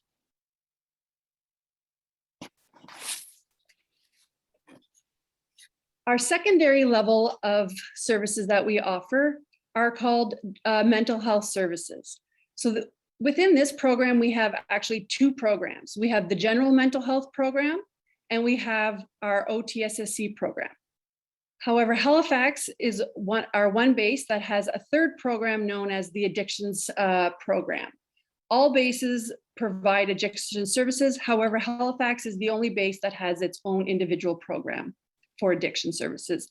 The other bases, addiction services, are folded into general mental health, as also I indicated, psychosocial services. So general mental health provides assessment and treatment for individuals and groups for a broad range of mental health concerns, such as depression, anxiety, and insomnia. Our OTSSC, which is also known as our Operational Trauma, Stress, and Support Center, also provides more comprehensive and consistent services for assessment and treatment of individuals who are suffering from an OSI. I really want to stress that when individuals come in for services, the very first step in receiving services is always assessment before treatment. And then when individuals come in for their treatment, the decision after assessment and before treatment starts is always discussed with the patient and the treating clinician. This is called patient-centered care. We always ensure that the patient is in agreement with the services that we are providing them, and we ensure that we provide them with the best services for them.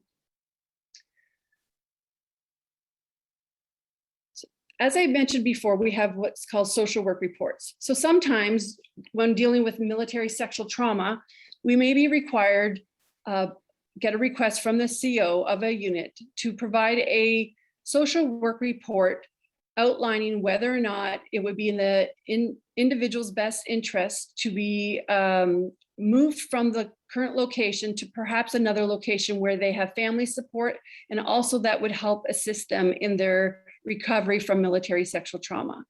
So sometimes these are sometimes called, they are called compassionate postings, and they're requested for a member who was a victim of military sexual trauma to relocate away from the perpetrator. Sometimes it may be required where the perpetrator is requested to be relocated.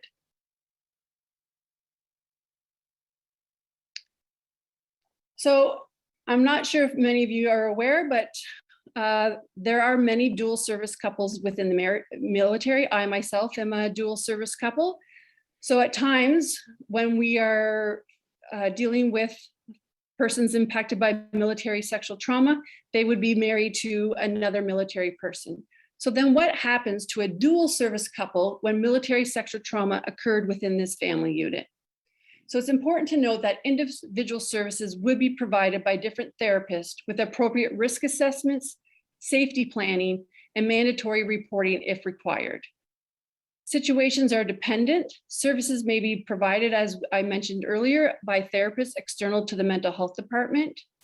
And when services such as couple counseling are being offered, there are individual sessions that are conducted in the early stages of couples counseling as part of the assessment process. And sometimes during these sessions, it could come out that there is military sexual trauma or violence in the relationship. And then at this time, couples counseling would not be provided. However, individual services and appropriate risk assessments and safety planning would take place.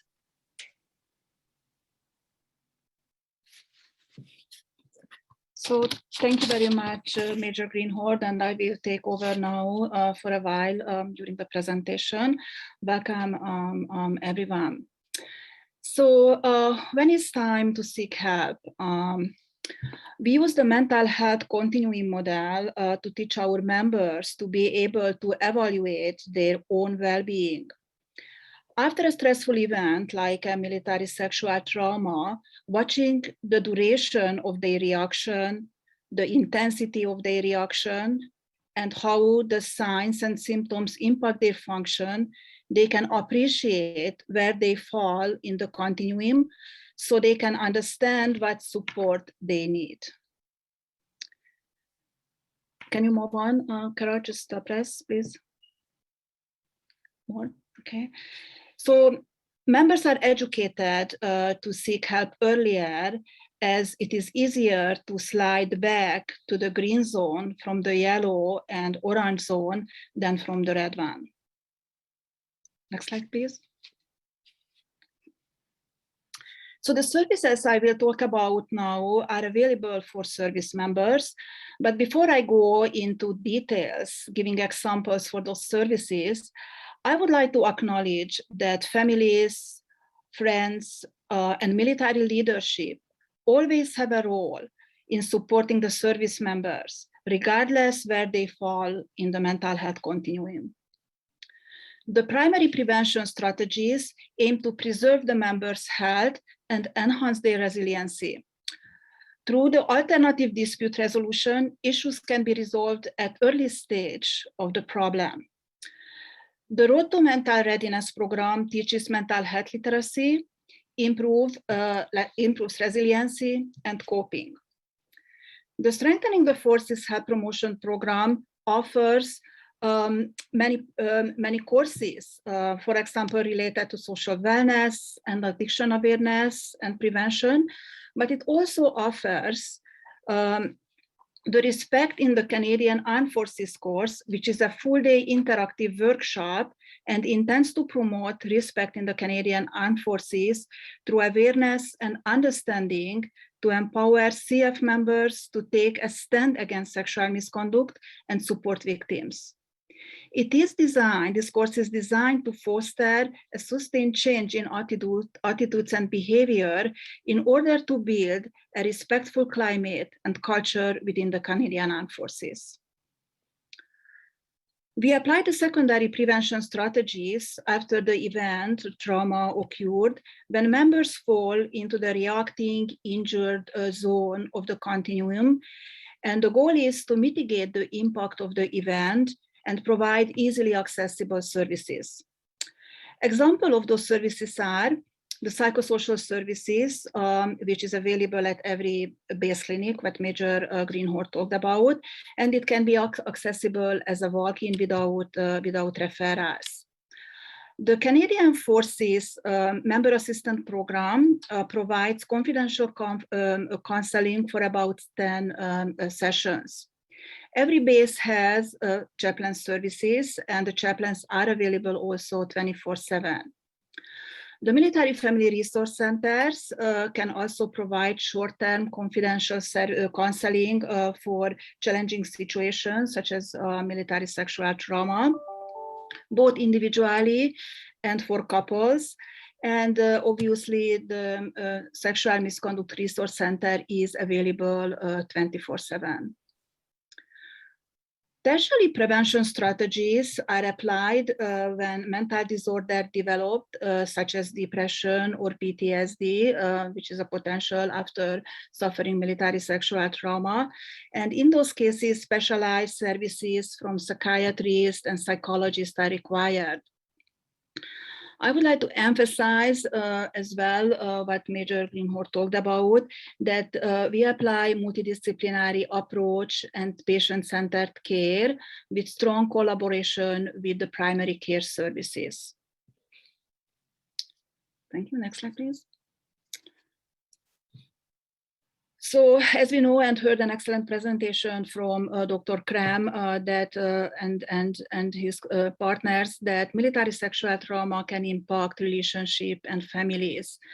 So similarly to the prevention strategies for individual service members, services for families are also available. Can you just show them, Kara, all of them? So both primary, secondary, and tertiary prevention. Again, I would like to emphasize or highlight that courses from the Strengthening the Forces, it's available for family members, Family members also can access the Canadian Forces Member Assistance Program and the Military Family Resource Center, which is available every single base. It's a great first step. It's a great hub for services for families. And the family information line is also available 24/7. Major Greenhorn also talked about that we in the Canadian Health Services, Canadian Forces Health Services, we provide couples counseling and family therapy for our members and their spouses, partners, and families. Can you move on, please? So the confidentiality issue. I would like to say a few words about confidentiality, as it frequently comes up in the context of seeking help for mental health related issues, and specifically military sexual trauma related issues. I would like to emphasize that the Canadian forces clinicians, Canadian Armed Forces clinicians, do not have the duty to report to the proper authorities when members in the clinical setting share their experiences as being a victim of the military sexual trauma. Information related to military sexual trauma is kept confidential by the clinicians, just as any other medical information, and not disclosed without the member's consent. Can you move on?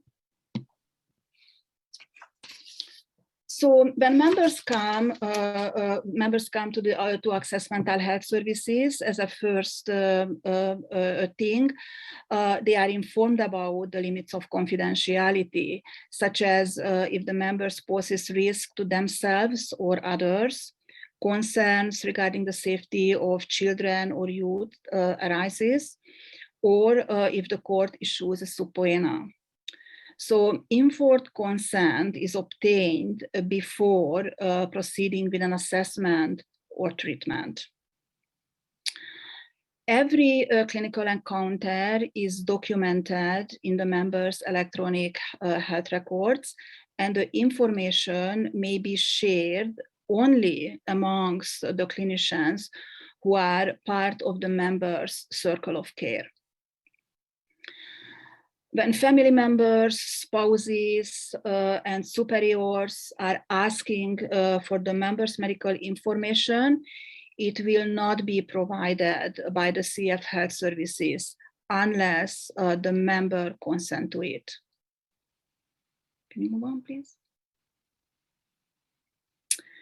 It is also important to understand that the chain of command has no access to the member's medical file, and the chain of command is not informed of the member's medical conditions or treatments. The primary care clinicians communicate with the chain of command through medical employment limitations, which reflect what duties the member can do or cannot do, and what geographical restrictions are recommended due to the member's medical condition. The chain of command, can you just go back? The chain of command could be provided with a proof of attendance of a medical appointment without specifying what type of services did the member attend. Thank you. Back to you. Myths about seeking help. So many people have said over the years, if I seek help, everyone will know why I'm seeking help. Well, at the very beginning of the presentation, I went over multiple different reasons of why somebody could be coming into our services within CF Health Services. Individuals could be coming in for screenings, for deployments, for returning from a deployment, for going on an outcan. So entering into the mental health department does not necessarily mean everyone's going to know why you're coming in, because no one is going to understand why you're coming in, because as Lieutenant Colonel Tuka said, that is confidential and we do not share that with anyone. And where psychosocial services provides multiple services, no one's actually going to know why you're sitting in the waiting room seeking treatment. if I seek help, my career is over. This is a myth. This perhaps may have been true way back in the earlier years of the military. However, today, seeking help actually prolongs your career, and the earlier you can seek help, the better. It does not necessarily mean because you've come to seek help that your career is over. No one will believe me, so seeking help is a waste of time. I can't stress enough that within CF Health Services, the health services medical teams, including the mental health department and primary care clinicians, all start from a place of believing. We believe what we are told until there's no other reason. So that is what we believe. We start by believing. We always start by believing. So when you come into services, I don't want anyone to ever think because I come in, no one will believe me. And I can't stress enough, don't wait until release from the CAF to seek help when you need to. You do not have to wait. You can seek help while you are still serving. Just a quick review of the resources that are available. I know this is going to be available to everybody, so I'm not going to go over all of them. And on behalf of Lieutenant Colonel Tuka and myself, I just want to take the time to thank everybody for allowing us an opportunity to go over what resources we have within the Canadian Armed Forces for individuals who are impacted by military sexual trauma. Thank you very much. Thank you very much. And thank you to you, Kara and Andrea. It's a lot of information, and I think it's really, really important information, especially about a number of the myths and the issues about keeping confidentiality. So thank you so much. Okay, I'd now like to welcome Dr. Linda Rose. Dr. Rose recently retired from the Edmonton Operational Stress Injury Clinic, where she held the position of clinical lead in psychology for 9 years. As part of her clinical duties, she identified a pressing need to provide specialized clinical services to individuals with lived experience of military sexual trauma. She will be speaking about the pilot project examining the tolerability of group cognitive processing therapy for female veterans with lived experience of military sexual trauma. Thank you, Linda. Thank you, Alex. I'm honored to be here today and to have the opportunity to talk about this very, very small pilot project that we conducted at the OSI clinic. There are many, many people who were instrumental in getting this group off the ground. I don't have time to acknowledge them all, but there are a couple of people that I really need to mention before I get started on talking about the group itself. So first of all, I owe a huge debt of gratitude to my co-presenter and co-developer of the group, Jennifer Dodd. Jennifer can't be with us today. She's actually writing her PhD candidacy exams for her doctorate in nursing. She is an RN. She has a master's in clinical counseling. She's also a provisionally chartered psychologist in Alberta and obtaining her registration hours. And she was the best possible partner I could have had with this group, because for several years she worked at the Sexual Assault Center of Edmonton. And she is the sole developer of the PowerPoints for the group, some of which I will share with you later on.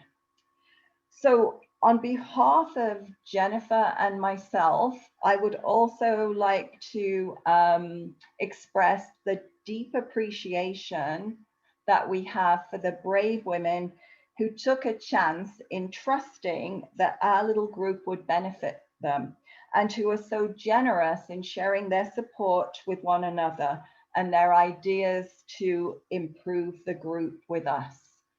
We had identified 9 potential participants at the beginning of the group. 4 of them were ruled out. So we started with 5. Unfortunately, 1 dropped out during the course of the group. 4 completed the group. but only 3 sent back their final evaluations and their final measures. But I will talk about those results a little later on. Obviously, I can't share any statistics with you. So Jen and I thought that a group was really, really important for people with lived experience of MST, because clinically we knew that those individuals often express this deep sense of being alone with what happened to them. They may have disclosed it, they may not have disclosed it before, but all of them feel that they're alone in all of this. And we knew that if we could create a community of individuals with shared experience, it would decrease that sense of being alone. We wanted a group that had a strong general trauma focus, but also contained materials relevant to sexual trauma. We had a look at the literature. We could not find anything that had been done in Canada, but what we saw out of the States was that CPT had been used quite a bit for individuals with lived experience of MST, and to pretty good effect. It was mostly done in residential treatment settings. We couldn't find anything speaking to an outpatient group. However, we were both familiar with CPT. We know it's an evidence-informed treatment. It's an evidence-informed treatment offered at our clinic. We know that it's effective with general trauma, with sexual trauma, and with veteran and military populations. So we thought it was the ideal kind of trauma model to use for this particular group. We thought it would be tolerable for the women because it doesn't require any in-depth kind of discussion of their traumatic experiences in public. So they would not have to talk about things that they found really difficult to share, and nor would there be disclosures that might be traumatizing to the other members of the group. So with any luck here, I'm going to be able to start sharing some of the slides from our group with you. There we go. So the first slides, slides 1 to 5, are from the revised group, which is going to run again this fall, and 6 to 8 are from the original version. So as you can see, sorry, I've gone down too many slides, but that's okay.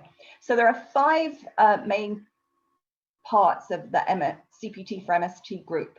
A lot of education heavy up front. We talk about what military sexual trauma is. We talk about how it impacts people. We talk about the prevalence of it.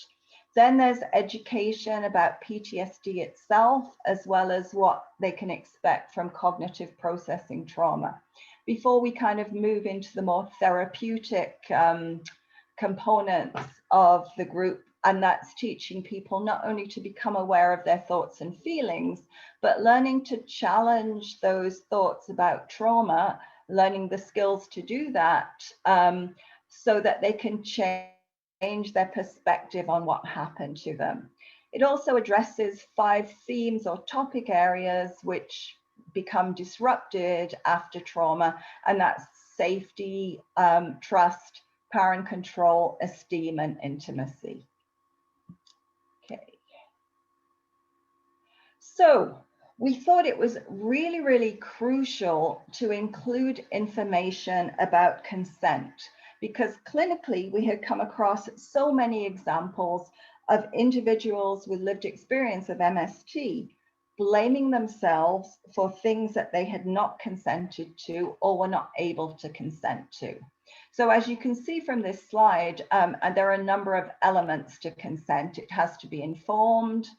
It has to be given when one is not under the influence of any substance or otherwise impaired in their judgment.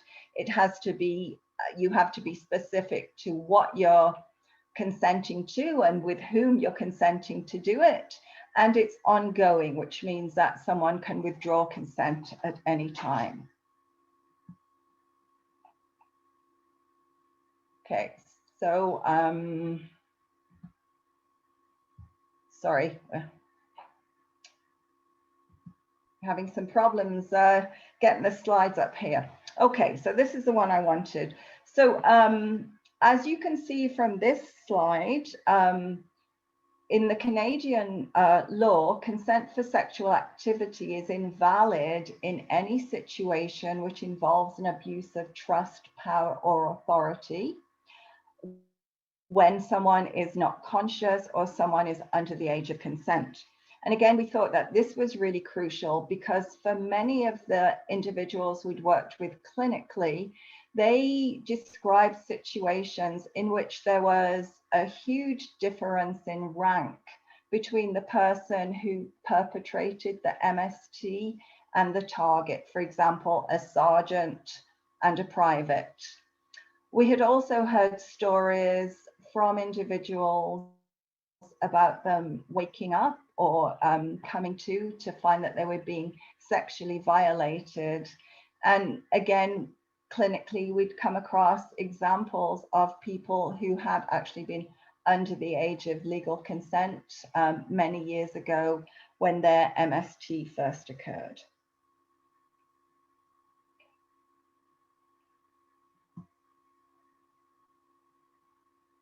All right, we included information about coercion because, again, in the stories that we'd heard, there was often a lot of pressure placed on people to engage in sexual activities against their will. So this could be threats, it could be deception, it could be attempts to bribe people, broken promises. But again, in all of these instances, the fact was that consent was not given.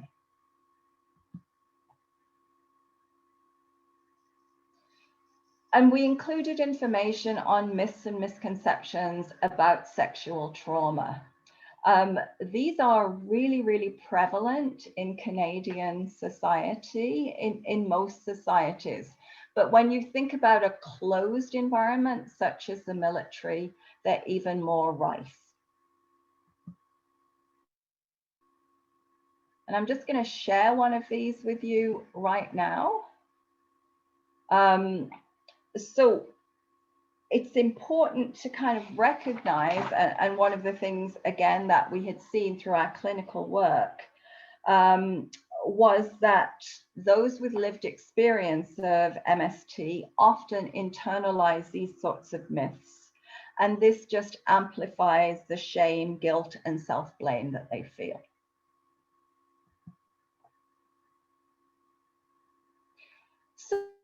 So, as I've already mentioned, the main thrust of CPT is to help individuals recognize negative thoughts created by their trauma, these stuck points that prevent them from recovering.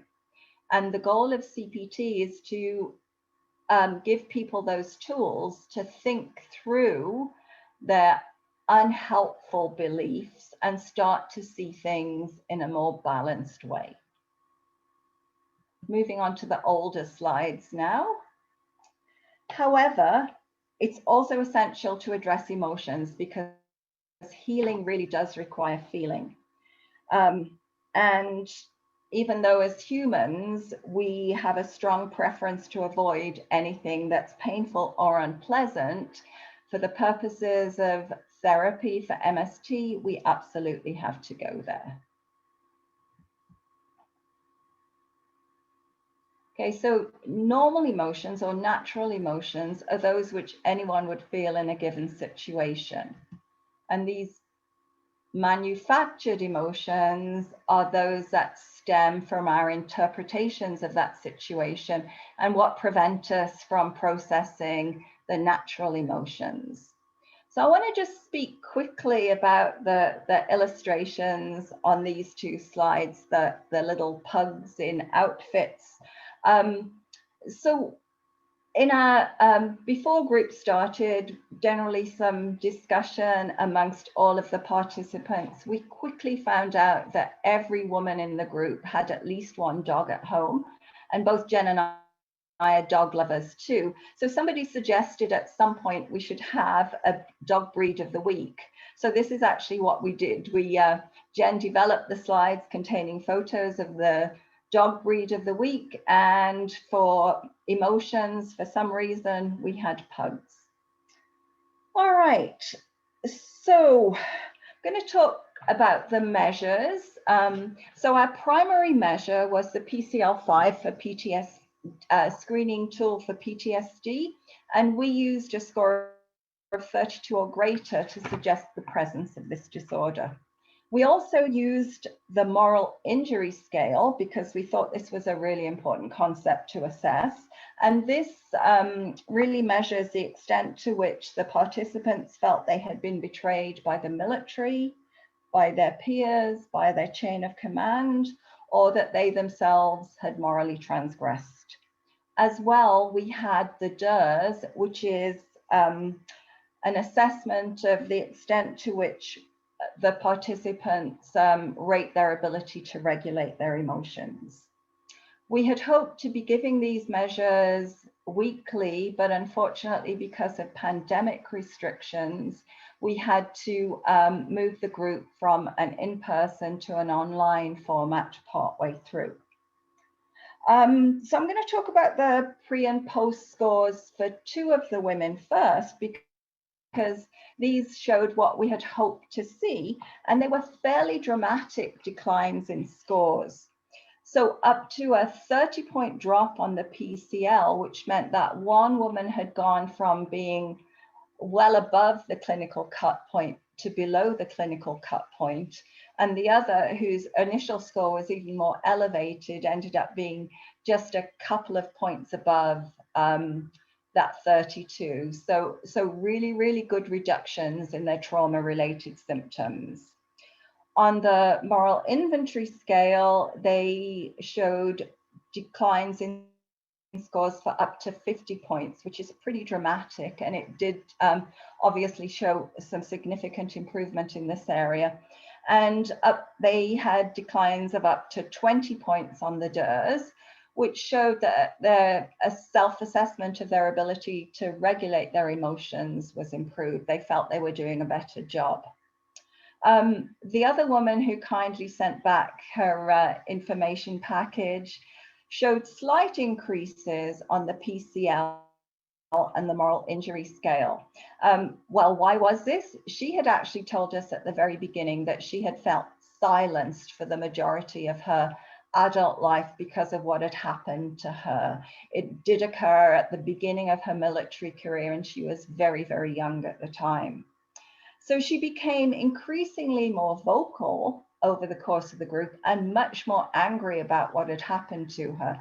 Not angry in a negative way, but angry in a way that was the impetus for her to make some changes in her personal life by setting boundaries in key relationships when previously there had been none. So that was really quite remarkable to be able to be a witness to that. So what have we learned from our little pilot that will be altered for our next iteration of the group? First thing we're going to do is an enhanced screening for participants to reduce dropout. So we want to make sure that they don't have a large amount of psychosocial stressors in their lives, that they do have good support, they have some good coping strategies, that they are ready and prepared to do this very difficult work as well. All of them need to have an individual therapist. At the request of the women, we're also going to do some safety planning, not around suicidal ideation, but more around what are the supports and resources they should access, and what are the adaptive coping strategies they can use if a group triggers really strong emotions in them. And I think that's just an extra level of protection for them and another way of perhaps reducing dropout. We are starting online and completing the group online, so there's no disruption that way. We're also going to change how we present the myths and misconceptions of military trauma. In the first group, we had we had the myths and misconceptions about sexual trauma written on index cards. The women were to select several index cards, read them aloud, and we were going to challenge them as a group. Anyway, we had one woman who couldn't read hers aloud because it really closely mimicked her stuck point. And so for the next iteration, they are going to be included in the presentation. A facilitator will read them out, and we will discuss as a group. The women requested that we start each group with a 10-minute mindfulness meditation. We did that. It really helped everyone be present and grounded at the beginning of the group. And they've also requested that we wrap up the group with a roundtable words of gratitude. Again, it ensures that everybody leaves the group in a positive mind frame and allows them hopefully to leave those emotions behind them in the room.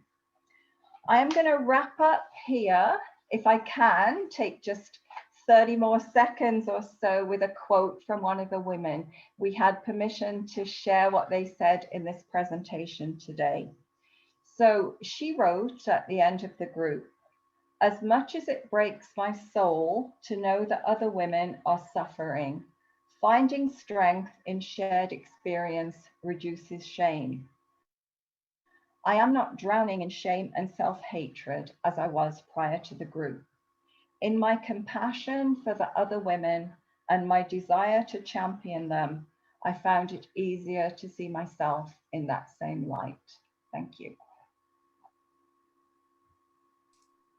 Wow, thank you so much, Linda. Very, very moving. And I think we are going to be really interested in following how your group develops, and also perhaps how it gets picked up, perhaps and replicated in other OSI clinics, as well as in other settings. So thanks again for sharing that experience with us. So we are now going to, oh, sorry, that wasn't for me. Sherry is telling everybody to turn their cameras on. We're moving to the question and answer period, and we will start. I am going to, I think, ask the first question. Margaret and I will actually share this piece a little bit, but let me start, and I am going to ask Michelle, in fact, to answer first to this question because of her experience, and you'll see why. The question is, how do we move on with no real justice? No one is being held accountable within the class action, nor when it was brought to our chain of command. A monetary settlement is not satisfactory. So I thought, because Michelle has had this experience of a previous class action lawsuit, she might be able to bring some perspective. And thank you for the question as well. Thanks. Yes, of course. It's a great question. It's one I think a lot about and work on. Sometimes my answer changes because I evolve my thinking on this one. It's tough. I think the point that's made that, financial compensation isn't satisfactory, I would say certainly it's helpful. It is important. It's a way of a kind of a form of reparation. It's towards reconciliation. It's not enough. There are lots of other measures that go to the feeling that you've been seen, acknowledged, supported, and included. There is a gap, there is an emptiness around not being able to engage the perpetrator through some system, I think, at least for the Purge Fund. But where we had to kind of almost be resolved was around the public and national apology. That's kind of was the apology from everyone, from the Prime Minister. But sometimes I wonder, where are these people? Like, they know what's happened. Can't someone, even under a pseudonym, write us a note to say, I was part of it, this, I didn't know it at the time, but I was wrong and I'm sorry. Like that would go a long way. Not one have I received. And I make myself pretty available and accessible for this kind of thing. But we can't chase perpetrators. We have to focus on us. We have to do the things that are safely within our control to bring healing, and acknowledge that justice is never perfect. It's quite imperfect, actually. That it's possible at all in a country like Canada is so different than it would be in other places. That actually makes me feel good at times, but it's complicated. And I think at times for my own healing, and I think many feel this way, that I am content with enough of what's happened to feel satisfied, seen, heard, and acknowledged. So I know that's not the case for everyone. If there's criminality, hopefully someone is pursuing that. But in the larger class kind of scenario, I think measures around settlement are probably as good as we're going to get. Not entirely satisfactory answer, but that's about as much as I can kind of conceive on the point. Thanks. Thanks so much, Michelle. Somebody else, Margaret, you wanted to add something. I just wanted to add something to that. Michelle, thank you so much for such a thoughtful response. And sometimes I also think about this question, having been involved in class action myself. And I think sometimes holding on to that is what the harm now will be to us and not to the perpetrator or to the person who did that, right? And so allowing ourselves the freedom to say, I'm not going to hurt myself by having this always hanging over me. And it doesn't mean you let go or you send it away, but giving yourself the freedom to say, I'm going to give myself permission not to hang on to this all the time, right? Because we're not doing the harm to those who harmed us. We're doing the harm to ourselves at this point. I don't know, Michelle, does that resonate with you? Very, very important. Yeah. Absolutely. I think that's right. There is something that at this point, I do need some optimism, and I see it from others. And I think a lot less of the actual perpetrators. Thank you. Chantal, I think you'd like to add something. Chantal Ruel works in the Sexual Misconduct Response Center. Yeah, thanks, Alex. So I'm the acting director, presently responsible for the restorative engagement program that Dr. Preston spoke about during her presentation. And while at the SMRC, at the Sexual Misconduct Response Center, we can't speak on behalf of the settlement agreement because we are just one of the leads on a few of the policy measures that were agreed to under the settlement agreement. But one of the key aspects of the restorative engagement program is, as I understood it through the settlement negotiations, that the class was asking for a program like this in order to bring to class members the experience of being heard and acknowledged, even if it isn't by the people who perpetrated against them directly, but by stand-ins for the institution and by the current and future leaders in the institution, to have the experience of being heard and acknowledged and have commitments made in order to effect change in the institution. And that is one of the critical aspects of the design of the restorative engagement program. Once it begins, once the affected members are invited to begin to participate in it, is to design an engagement, an individualized engagement for each affected person. It might be different, but what that engagement might look like with a representative of the institution to have your experience acknowledged. It's not justice in the formal legal system sense of the term, but I might hazard to say that very rarely does real justice happen in the legal system for people who have been victimized. Very rarely does it happen. But it's an experience of being heard and acknowledged, which for many people who have been affected by military sexual misconduct, that can feel like a justice that's needed right now. And the most important piece to that is that sense of contributing to changing an institution so other people don't go through it. We can't you know, I'm not sure how long it will take us to get to a state where there is zero sexual misconduct in Canadian society or in the Canadian Armed Forces, but going further to preventing misconduct and to preventing inadequate institutional responses to misconduct is something, and it's important, and that's a really important goal for a lot of people. And so that is part of the intent of the restorative engagement program once it begins. Thank you. Thanks, Chantal. I actually have another question that you may be interested in answering. Are there opportunities to participate in the restorative engagement program outside of working hours? I'm a serving CAF member, but all the sessions are within working hours, Monday to Friday, 8 to 4. And unfortunately, the high tempo of my job doesn't allow me to participate. Thank you for the question. I'm really happy to answer that question. Just to clarify, so through the last fall and the spring, and then just into the early summer, the restorative engagement program was undertaking extensive consultations on program design, extensive consultations with people who've been affected by sexual misconduct, including class members, but you know, the wider population out there, subject matter experts in restorative justice, representatives of the CAF, of the Canadian Armed Forces. And those consultations were often held during business hours, which lessons learned from the program in the future engagements will not be limited to business hours.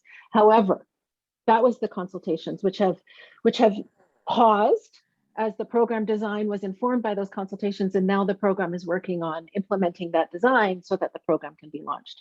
When class members who have checked off on their claim form that they're interested in finding out about restorative engagement, so that's how we get the folks who have signed up. You have submitted a claim before November 24th, and you have checked off, yes, I'm interested in finding out more about restorative engagement, and I consent to have my information sent to the restorative engagement program. That's how we find out about you. So once we start to connect with those people, and we have some restorative practitioners who will be connecting with those affected persons, they will work one-on-one with each class member to co-design together a kind of engagement that will work for them, with a schedule that will work for them, and that will be according to hours and timeframes that will work for them. Absolutely, that is part of the intent. But we are also hoping to undertake much more extensive outreach with affected persons even before the end of the claims period, to get the message out there a little bit more in case people haven't submitted claims yet. My instruction to the team as part of that outreach planning is that we need to ensure that outreach is not limited to business hours in the National Capital Region time zone, that it has to be offered in hours where other people in other time zones and other people who are busy during the day are able to participate and have their questions answered. And so that's very much part of the plan that we are intending. So I just wanted to kind of slip that message in there that in order to participate in restorative engagement, a person has to have submitted a claim, be recognized as a member of the class. It's not conditional on your being compensated, but just being recognized as a member of the class and having checked off restorative engagement as an interest, and then you can become part of the program. After November 24th, people who have submitted a claim but didn't check off RE will be able to go back to the claims administrator and said, actually, I am interested in being participating in the restorative engagement. But if there's no claim submitted by November 24th, then the person is not part of the class. So that's why we're really wanting to get the message out there about that November 24th close of the claims period. Sorry to take the opportunity to slip that in, Alex. Great. Thanks.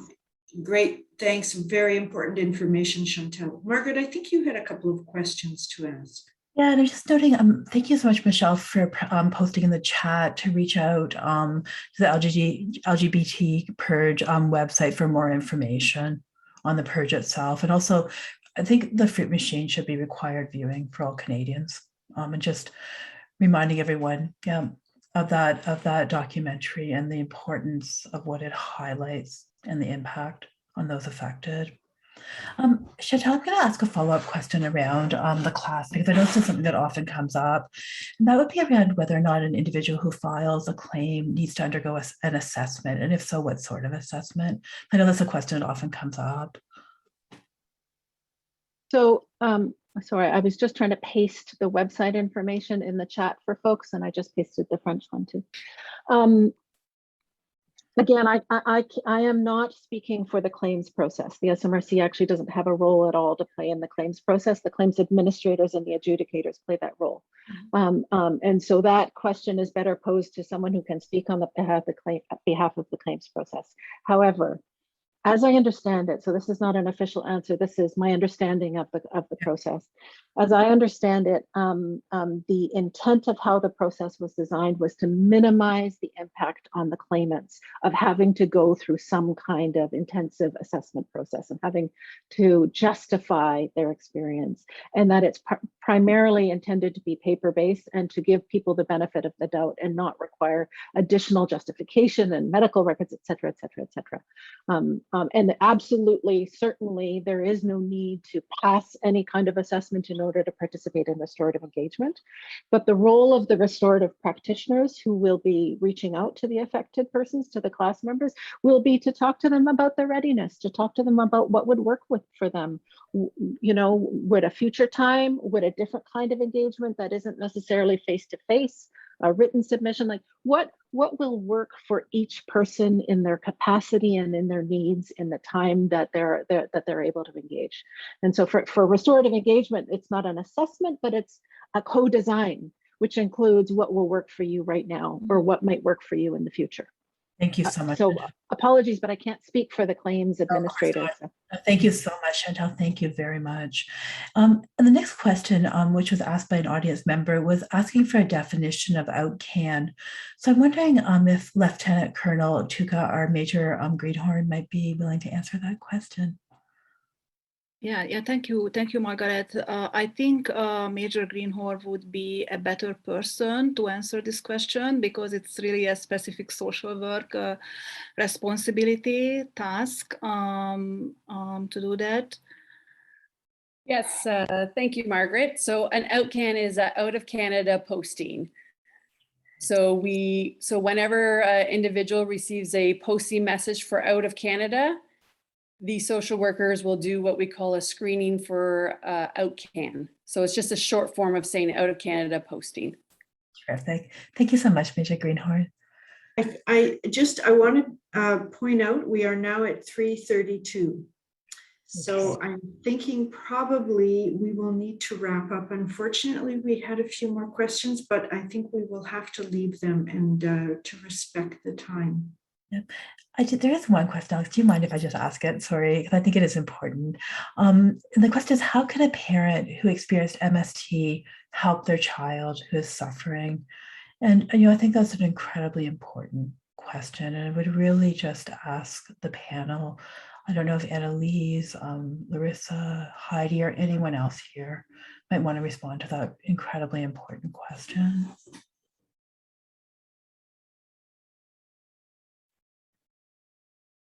That's a really terrifying question to respond to. But yeah, going back to what we talked about in our panel, I think, and what I found in my experience too, my husband and I supporting one another in our own individual experiences of trauma, is the stronger we can be in ourselves and the more we can model self-care and self-compassion, the more we really just even subconsciously send that message to others. So yeah, it's doing the hard work on our own, I think. Thank you so much, Annalise. It's funny how much in life comes down to self-compassion, right? And how difficult that can be to tolerate, and yet how healing it can also be. Well, thank you. Can I add something in, Margaret, on that? Because we just finished a systematic review on the experience of military-connected kids growing up in families with PTSD. And so we do know that developmentally appropriate communication is really hard to do. So there's a tendency to either say too much or to say nothing at all. Mm-hmm. And in either case, it's still perceived by the kids that there's something going on. So we have to find ways to talk about trauma in a developmentally appropriate way. So not talking about it isn't keeping it secret. It's still in the system. It's just coming out in different ways. Thank you. I think sort of something else I just wanted to add, Margaret, because I believe that question came from somebody who's their child actually was a serving member. So I think that, Lieutenant Colonel Tuca and Major Greenhorn, one thing is to, access if their son or daughter was willing to access services, even the walk-in services that you had talked about, or you also have the phone service, the Canadian Forces Member Assistance Program. And I think that the mother would also be able to call that line. Absolutely. Yeah. As I mentioned, family members are eligible to use the Canadian Forces Member Assistance Program. And also another avenue could be that if the mother even just contact the MFRC where the son is serving, I'm pretty sure that they would be very happy to talk to her and even by herself or with the son, because it is confidential, as well as the CIFMAP services. And I'd Absolutely, I'd also like to just add that a family member, a parent can also call the mental health department and speak with our intake worker for the walk-in services, and over the phone provide us with information. We can't share back any information, but they're able to provide us with information. Once we get off the phone with that parent, we're able to verify whether or not this individual is a patient within our services. And we're also able to collaboratively work with the padres, the chaplains within the units, and do what we always ask. We ask them quite regularly to do what we call welfare checks, and to go in and check on somebody and see how they're doing.